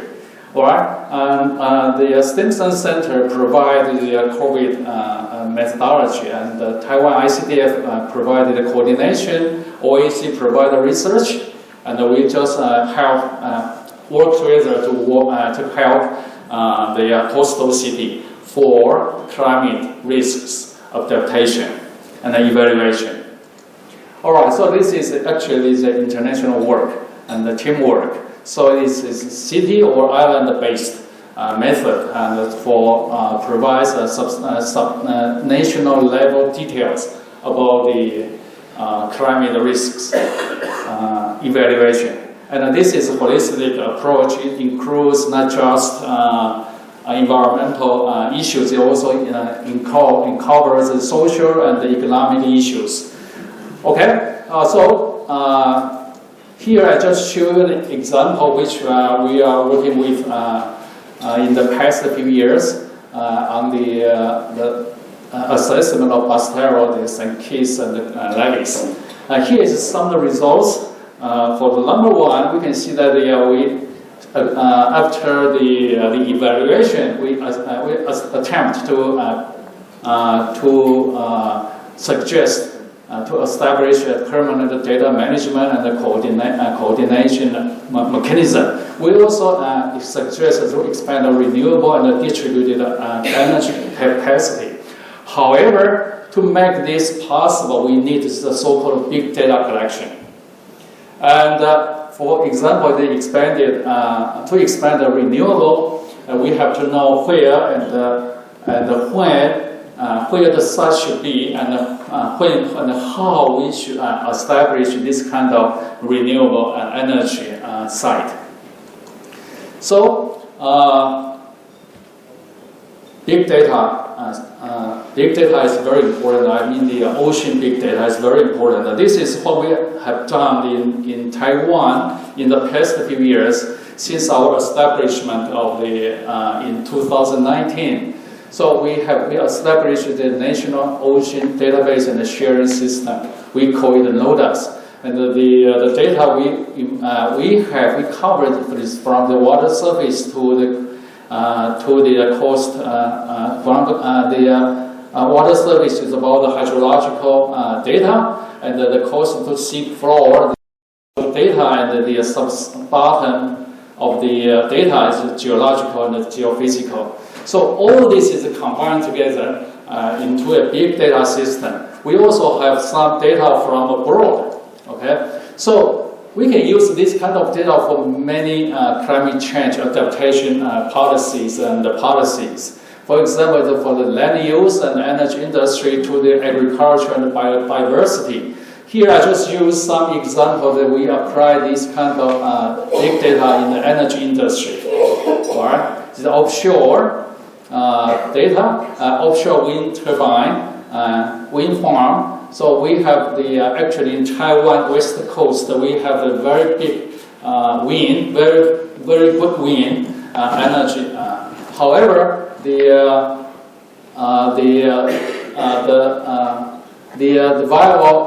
variable soil conditions dominate the seafloor stability. This is what we have in the west coast of Taiwan. Here is actually this earthquake zone. So the system, the whole floor is not so stabilized.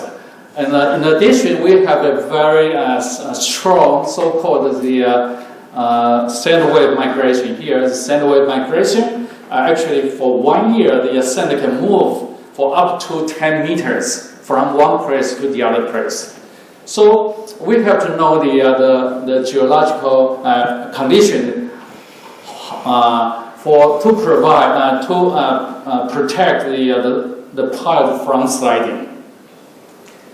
And we also have some ecological and environmental monitoring system to monitor the offshore wind farm situation. Here shows our monitoring sites for many years. So now we are keep monitoring the offshore wind farm site so that we can compare the new situation with the baseline situation and know what's going on the environmental issues.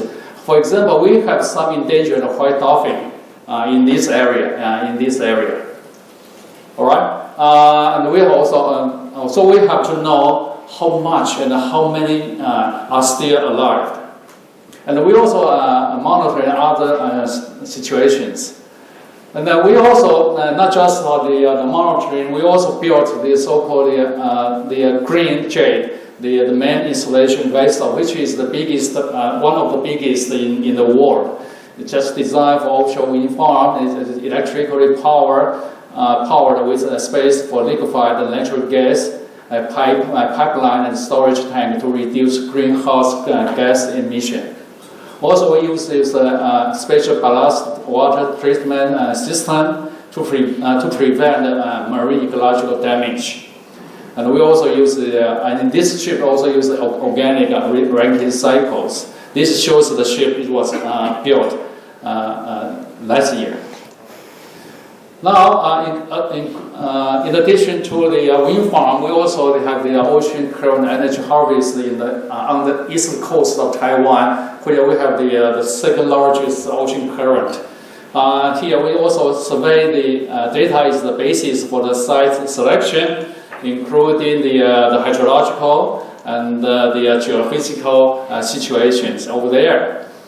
And here shows just our operation test of the system on the sea. This is a 20 kilowatt system. You can see that in Taiwan, our government is very keen to harvest the energy from the nature, because we just have a big plan for the 2050 zero emissions. Okay, and then the last example is the digital twin ocean. This part we have covered two issues. One is the ecological issue. It's in Dongshan Atoll. And the other one is actually the shipping issue. We are trying to use our data to design or to devise or to find the economic path for the shipping, and including the nowcast of the ocean situation and the forecast of the future. Okay, this is strengthening our public services. Okay, the future, finally, is my conclusion is that the impact of climate change is everywhere. And of course, shipping is one of them. And this is a globally complicated issue, and the island we know is the most vulnerable.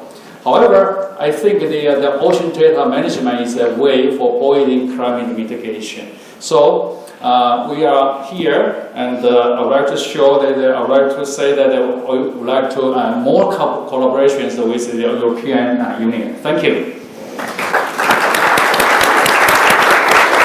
Thank you very much, Dr. Chen. I'm a lawyer. I'm not going to pretend that I understood everything you said, but I see the importance of ocean management that you highlighted in the end. And I think that if we have time, it will be good to see what the shipping industry could do to help you towards that direction, that studies.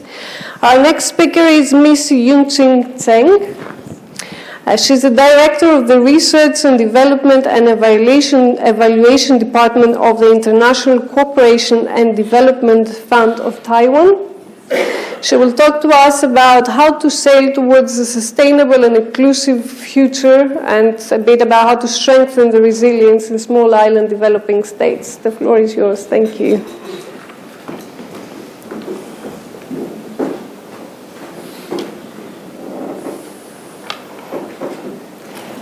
Good afternoon, everybody. It's really my pleasure to be here to share with you our thought and our idea regarding to working with seeds. And thank you, Doctor, for your kind warm introduction. Because of the short time, this is my agenda for today.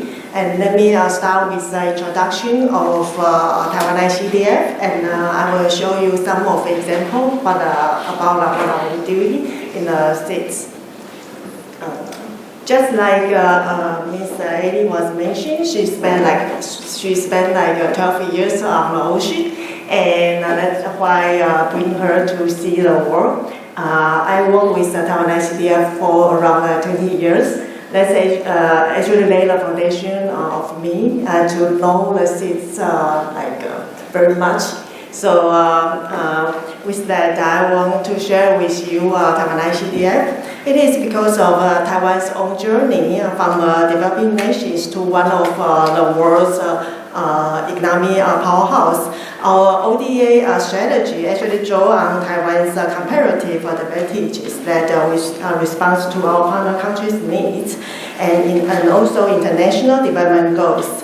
And Taiwan ICDF is Taiwan's solo official agency, and we play the key role in Taiwan's overseas development aid. Our headquarters is in Taipei, and we currently have 80 ongoing projects in 32 countries with 20 technical missions and around 250 professionals in the field. And we are dedicated to boosting socio-economic development and enhancing human resources and promoting economic relations with partner countries through human capital development, financial service, and most importantly, is technical transfer. And since 2015, we align our strategy plan with UN development goals, and our approach and priorities are driven by challenges that our partner countries are faced, and especially for agriculture, their challenges food security, and for the environment, the most challenge they face is climate change. So as many of you know, Taiwan, with a population of 24 million people, is best known. It's not only the yummy good food, but also the producer most of the world's computer chip, which actually make up 40% of Taiwan's export and 50% of our GDP. And like Ambassador Guo was mentioned during his opening remarks, of the top 12 of shipping companies in the world, 3 of them are from Taiwan, which are Evergreen, Yangming, and Wanhai, operating since 1960s. So, as we can see, maritime is key to Taiwan because just as computer chips are the brain behind automation, it is maritime shipping that delivers them to the world. Besides the threat of man-made disaster that can disrupt our maritime shipping, Taiwan is also in an earthquake zone and see quite a few typhoons every year. In short, not only do we location makes us a maritime hub for shipping between Asia, the Americans, and Europe, we are also highly affected by the climate change. That is why being prepared is part of our DNA and making our experience key in helping our partner countries. So Taiwan ICDF focus on 6 challenging areas of climate change: inclusive sustainability, which is also lifeline for seeds because of their size, geography, economic structure, and high reliance on imports. Although seeds contribute only 1% of GHG, they suffer the most with changing weather and climate-related natural disaster. But yet, they receive a very small amount help from the climate finance. And during the year of COVID lockdown, seeds actually suffer even more because of their reliance on trade and imports. With their remote location, food security becomes a problem with higher transportation costs, bigger infrastructure gaps, and almost no access to global finance. And then to learn seeds better, Taiwan ICDF cooperated with the Smithsonian Center on COVID, which Dr. Chen was already mentioned.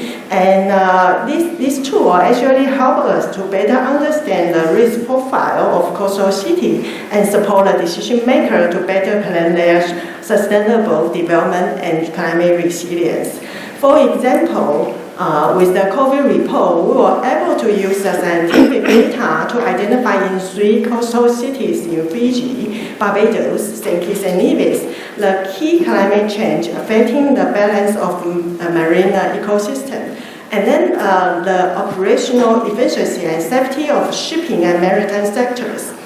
The insights highlighted that the urgent need for adaptive strategies and then the development of a robust climate resilient environment. So we believe if we want to talk about inclusiveness and sustainability in shipping and maritime affairs, we must include climate justice, driven with people rights at its core to help ensure all climate climate actions factors in social, gender, economic, intergenerational equality. And working with it for an adaptive system transformation, we believe we need to increase financial resource, domestic and international, and also by combating local knowledge and use of ICT, use capacity building to lay the foundation of climate actions. And we need to focus on people most vulnerable in order to strive for climate resilience. So in terms of robust green ecosystem to ensure long-term sustainability and resilience in cities, we believe we must focus on resilient green energy and clean initiatives.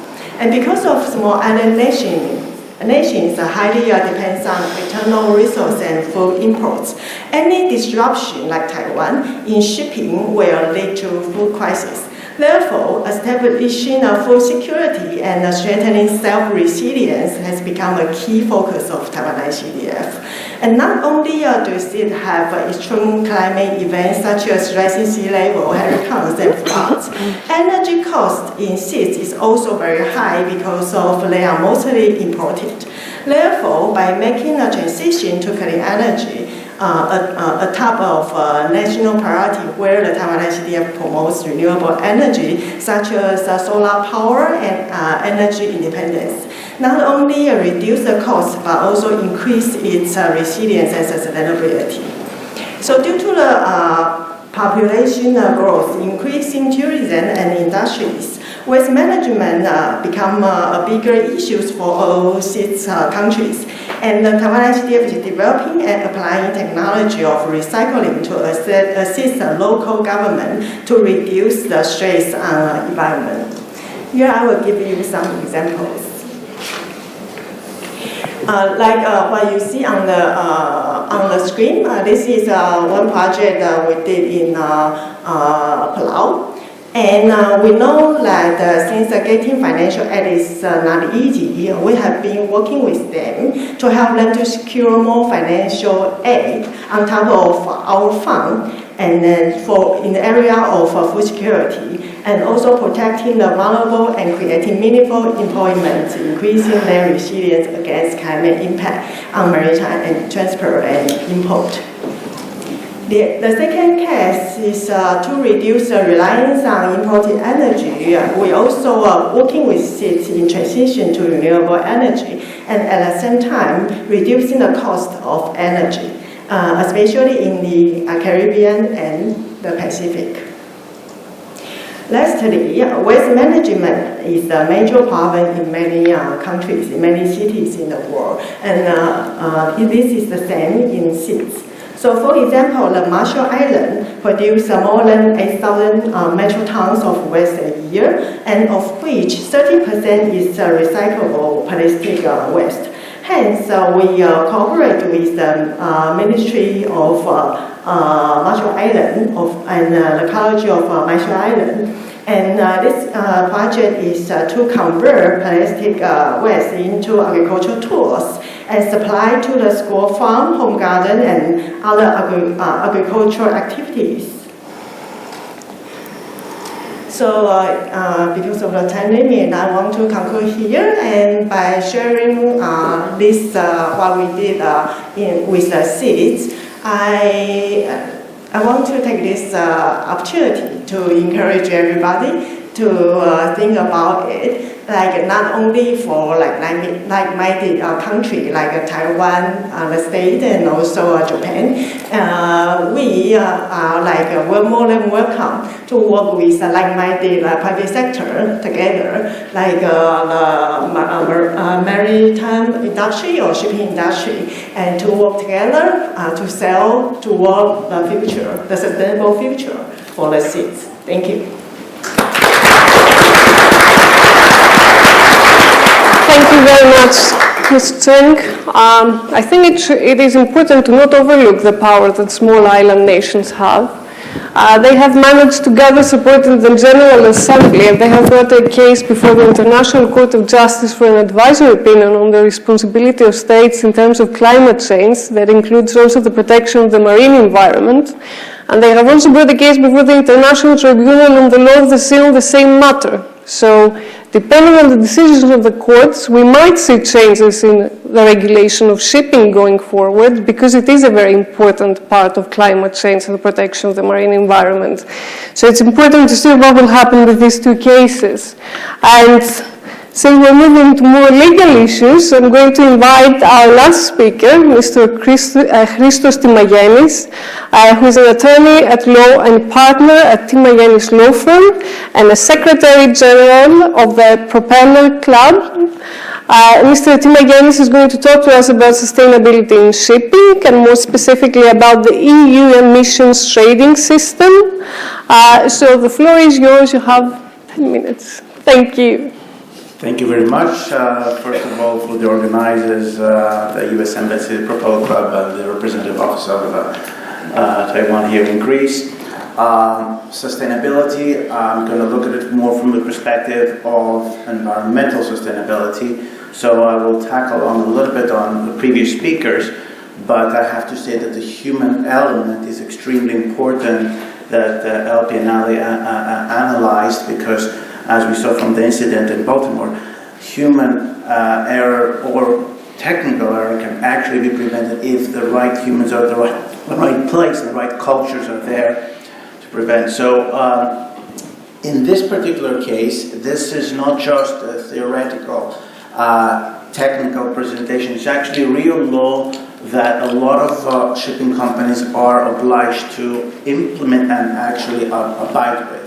So it's what the European Union is doing in order to prevent and reduce basic greenhouse gas emissions.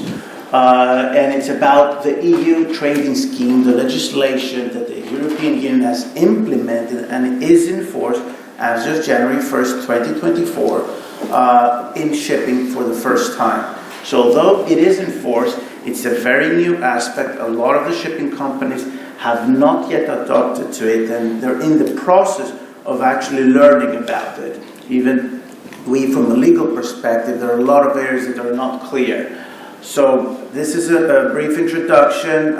We will talk about the scheme generally, the definition of the shipping company, which is liable and who is not liable under this regime, the administration authority under the European directive, the provisions basically for the EU transferring and trading of the EU ETS, these credits, and if we have more time, some legal issues. I wouldn't want to bother you too much. What is the scheme? Basically, the European Union has been concerned for quite some time about the emissions, and the European Union already since the early 2000s has created one of the largest carbon markets in terms of trading these credits. Usually for shipping, this was a completely unknown, untouchable area. Everybody was very well aware about water pollution in shipping. No one was that concerned about air pollution in shipping. So this regime, for the first time, touches and actually imposes on shipping companies very specific obligations about air pollution and about reducing such emissions. The reason is, as the preamble of the European directive says, they anticipate a growth around 14% between 2015 and 2030, and around 34% up until 2050 in the maritime transport activities. So as the Commission projects more maritime transport, they're concerned about potential air pollution. The key legislative piece here is the European Directive of 2023, which revamped basically the pre-existing directive. It's 959 directive. This is not just applicable in Greece, it's applicable throughout the European Union. What is the emissions trading scheme? It is a very complex set of legislations. I'm not going to trouble you too much about the complexities, but it is designed to reduce gas emissions, and as I explained, from January 1st, 2024, it applies to shipping. I can tell you that many shipping companies have no idea that it actually does apply to shipping, even though they're based in the European Union. So there's a lot of work that needs to be done in that scheme.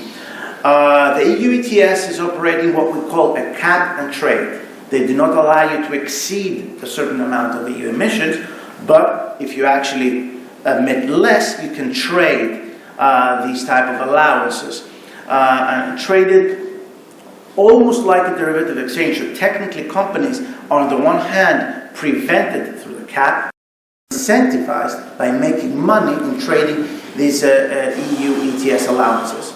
So companies must hold enough allowances to cover their own emission, but if they don't, they actually need to buy from other companies to reduce their emissions. Again, there's a very complex system on how shipping companies are required to monitor the system. This regulation applies to all larger ships, not that larger. It's passenger or cargo ships over 5,000 gross tonnage. So most of the ocean-going ships that we know actually fall within that regime. And it encompasses primarily intra-EU voyages or international voyages that start or end within the European Union. So there are several EU ports, and vessels that call into these ports are actually captured by this. Now, companies are required, in a nutshell, to purchase and surrender EU trading EU ETS emission allowances. For each ton of reported CO2 emission or CO2 equivalent emissions within the EU ETM system scope. Basically, what is required is during the initial period, there is a transition phase. So it is not automatically implemented day one for 100%, but there is a scale. For the year 2025, the companies must surrender allowances for 40% of their emissions, the ones that were reported in 2024. For 2026, 70% for the previous year, and for 2027, 100%. For the previous year. This is Article 3 GB of the directive. Now, what is the key issue here is who is responsible, who needs to do the work, who needs to do the reporting, who needs to hire the qualified personnel. So there's a very generic definition of shipping company. So shipping company is the ship owner, but it's actually any other organization, usually the manager, and this is really the word I want to underline, or a bareboat charter, if the vessel is chartered on a bareboat charter basis, that has assumed responsibility for the operation of the ship. Basically, as most of the people in this room would know, the managers are responsible for ISM. They hold the dock for the vessel. So from what we've seen in practice, it's usually the ship management companies, those that are established here in Greece or anywhere else in the European Union, fall within that category and do need to take certain actions, and actually quite swiftly. So it is either the ship owning company or the manager or any other entity which is responsible for the operation of the ship and is actually has addressed and has taken over the duties of taking care of the measures imposed for the general safety and management and pollution prevention. So basically, the ship manager is responsible if there is a water pollution. The concept is similarly the ship manager would be responsible in this case, provided there's also contractual arrangement with the ship owner. Again, without going into too much detail, what is important to clarify is that the shipping company shall remain responsible for surrendering allowances and for monitoring the system and compliance. So member states are required to, on the one hand, ensure that the shipping companies are responsible for monitoring, but it is not necessarily the case that the manager bears the cost, because shipping companies may be reimbursed and actually should be reimbursed by those, the end users, the clients, those that actually require the transportation of goods through ships. So it's a different thing who's responsible vis-a-vis the state, and a different thing who's actually might pay the cost for these allowances. Administering authority is for each member state a different authority. In Greece, for instance, it's the Ministry of Energy and Climate Change, and it is the ministry that pushes, as we speak, the reforms and the shipping companies to comply with the initial requirements, which I'll explain very shortly. So the administrative authority in respect of a shipping company is required to be, as an example A, in the register, if it's registered in member states, like for instance here, what we call loyalty 9 companies, normally that would be Greece, for instance, if they're in Greece, in Denmark, if they're in Denmark. If, however, this company does not have a base increase. This does not mean that they're not captured necessarily by the regulation if the vessels, the shipping companies that actually trade in European ports, call in several ports. Here it's actually much more tricky and I would say blurred to define which member state is responsible, but what the directive says is the member state with the greatest estimated number of port call for voyages. So you might have a Chinese company that calls very often to the port of Amsterdam. In that case, probably the Dutch authorities would be responsible for this system. Again, we have not seen this being applied in practice, but at least the first criteria of the company that is registered here in Greece or anywhere else would apply. Again, there is an explicit article in the directive that member states are required to ensure that the ultimate responsibility, the entities which are ultimately responsible for the purchase of the fuel or the operation of the ship or both, and they assume the cost. If it's not the shipping company itself, i.e. not the manager, usually the manager operates the ship. They do not enjoy the services of the transportation, they provide these services. Now, what is required? The number one step is opening a maritime holding account with the union registry, and this is done, for instance, again in Greece with the Ministry of Energy and the Environment, but there are also similar authorities all around Europe with the same case. What is interesting is, for instance, in Greece, what is required is a document that clearly indicates and proves that the shipping company, in this case, possibly the manager, has undertaken, has assumed the responsibility for the reparation of the ship from the ship owner. Or, if the manager does not want to take that responsibility, it's actually the ship owner, in that case, which has not transferred the responsibility. But imagine a shipping company with 100 ships. They buy and sell ships. Having to change and open a new account in the name of the ship-owning company is a cumbersome process. So probably, from what we've seen, most of our clients have opted for the maritime account holding, the account to be held with the actual management company itself, which of course transfers the responsibility to ship managers.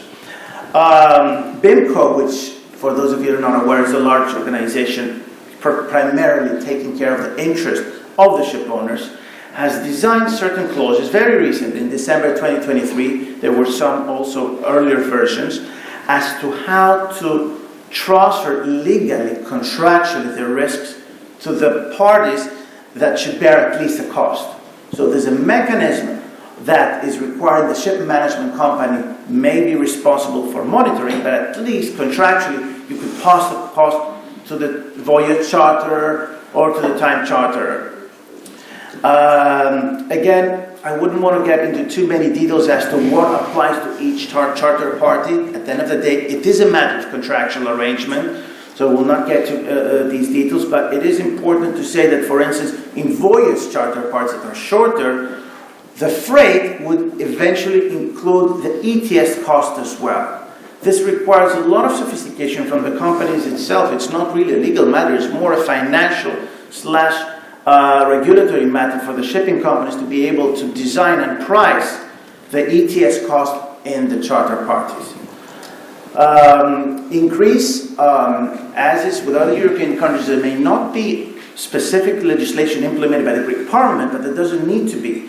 A lot of the EU legislations are automatically applicable. The European directives are not, but there are regulations that automatically implement basic legislation. There's no even need to enact particular legislation. What is required is an updated of the ministerial decision. By the way, this scheme applies to many European countries, but not in shipping. So for big factories, industrial plants, the system was already in place. What is, in quotes, shocking for shipping companies is that they are now required to apply something which is much more complex than they were ever used to, let alone for emissions in the air and not to water pollution, which they use for many decades to comply with the various regulations, standards, and of course there's a lot of case law in these areas. So what is important is for the ship managers to act swiftly, to open the relevant account, And as we said, it is important also to show the connection with the ship manager. Where it becomes more tricky when you have a third-party manager. If the ship manager is of the same interest with the ship owners, then it might be easier to align interests. There are a lot of third-party managers that will have to basically really delve into who will be responsible for that regime. If we were to draw analogies now from marine pollution, then it gets even more scary in quotes, because there are clearly provisions under Greek law and international law where the ship manager is responsible directly, and in some cases the legal representative of the ship manager is personally responsible for a water pollution. There is no clear regime for this type of pollution, but because the state, member state, in this case Greece, may impose sanctions and fines or levies on the ship manager, if we were to apply analogies where it has to do with tax fines, for instance, then again, a lot of responsibility falls on the ship manager, and this would need to be priced in the respective contracts. Closing, I would like to say that there's a very also sophisticated system of monitoring, reporting, and verification, what they call MRV, that is done by the ship management companies and by external providers, like who are certified by the ministry and are responsible, like classification societies, some of them, to monitor exactly compliance with the system. This, as I said, is a very short introduction. There are a lot of things that are unknown, but I'll be happy to take some questions to the extent I'll be able to answer them. But thank you very much for your attention on such a complex and maybe boring matter. Thank you very much for this. I think the audience had the benefit of receiving some excellent free legal advice on a very complex issue that they will have to deal with. I think we do have some time for questions, no? We do. Okay, yes. Okay, I think we already have a question, please. Is there a microphone? Because Paramasuris GNC, it's not a question, it's an observation. We are talking grateful for all the information that has been shared today with us, and thanks to all the organizers. As a shipping agent, we have lately seen that our biggest income, and it's actually booming, the area of booming in our company is the offshore business. And if you read the offshore energy or you read Tradewinds, you will see billions of investments of all the big major oil companies, Chevron, Exxon, you name them, all the seven sisters are exploring and drilling in new areas around the earth. And these exploration programs will start into developing fuel, which we are saying that we are getting away from, until 2030. In 2028 and 30, they will start producing. So in Greece, we have this Greek phrase meaning fake. It's called green horses, prasinaloga. So are we talking green horses? All this development and technology, and we are forcing ourselves into all these expensive materials, changes in our ship's way of operation. Will it work? This is a question. Thank you. Thank you. This is an excellent question, although I think that it was more relevant to the first panel, but Mrs. Petraki would like to answer that, so please go ahead. I don't mind to reply. Of course, it was more relevant to the previous one, but it's a very good observation and it worries everybody. But I think we need to try. And whoever has the money and the power to start trying towards any solution, it's good. It might at the end prove solutions for everybody. So yes, the ones who don't have the power or the money can continue the way we know, just with small alterations, but why not let the ones who can try? Any other comments, reactions from the panel? No? Any other questions from the audience, please? No? Sure. Should we stop here then? Yeah, I think if you have done, if you're finished, do you want to say something more? If we could have a comment now, okay. Round of applause. Thank you. Mrs. Stefanou, thank you so much for giving So many personal experiences. You gave a really human touch today in our forum. Thank you for traveling all from so far away. Thank you, Mrs. Petraki, of course, Dr. Galani, Dr. Chen, Mr. Timagenis, dear officials, guests, moderators, and speakers. We would like to thank you all for your attention and presence here today. Personally, I would like to extend a heartfelt thank you to all the people who worked tirelessly to make this event a reality today, our co-organizers and the Propeller Club office for their assistance. We have arranged the cocktail and lunch reception for you on the 9th floor. So kindly make your way upstairs through the elevators, just outside here. I think the elevators are just outside. The hotel's personnel will assist you. So let's go to the 9th floor and see you all there. Thank you. Thank you.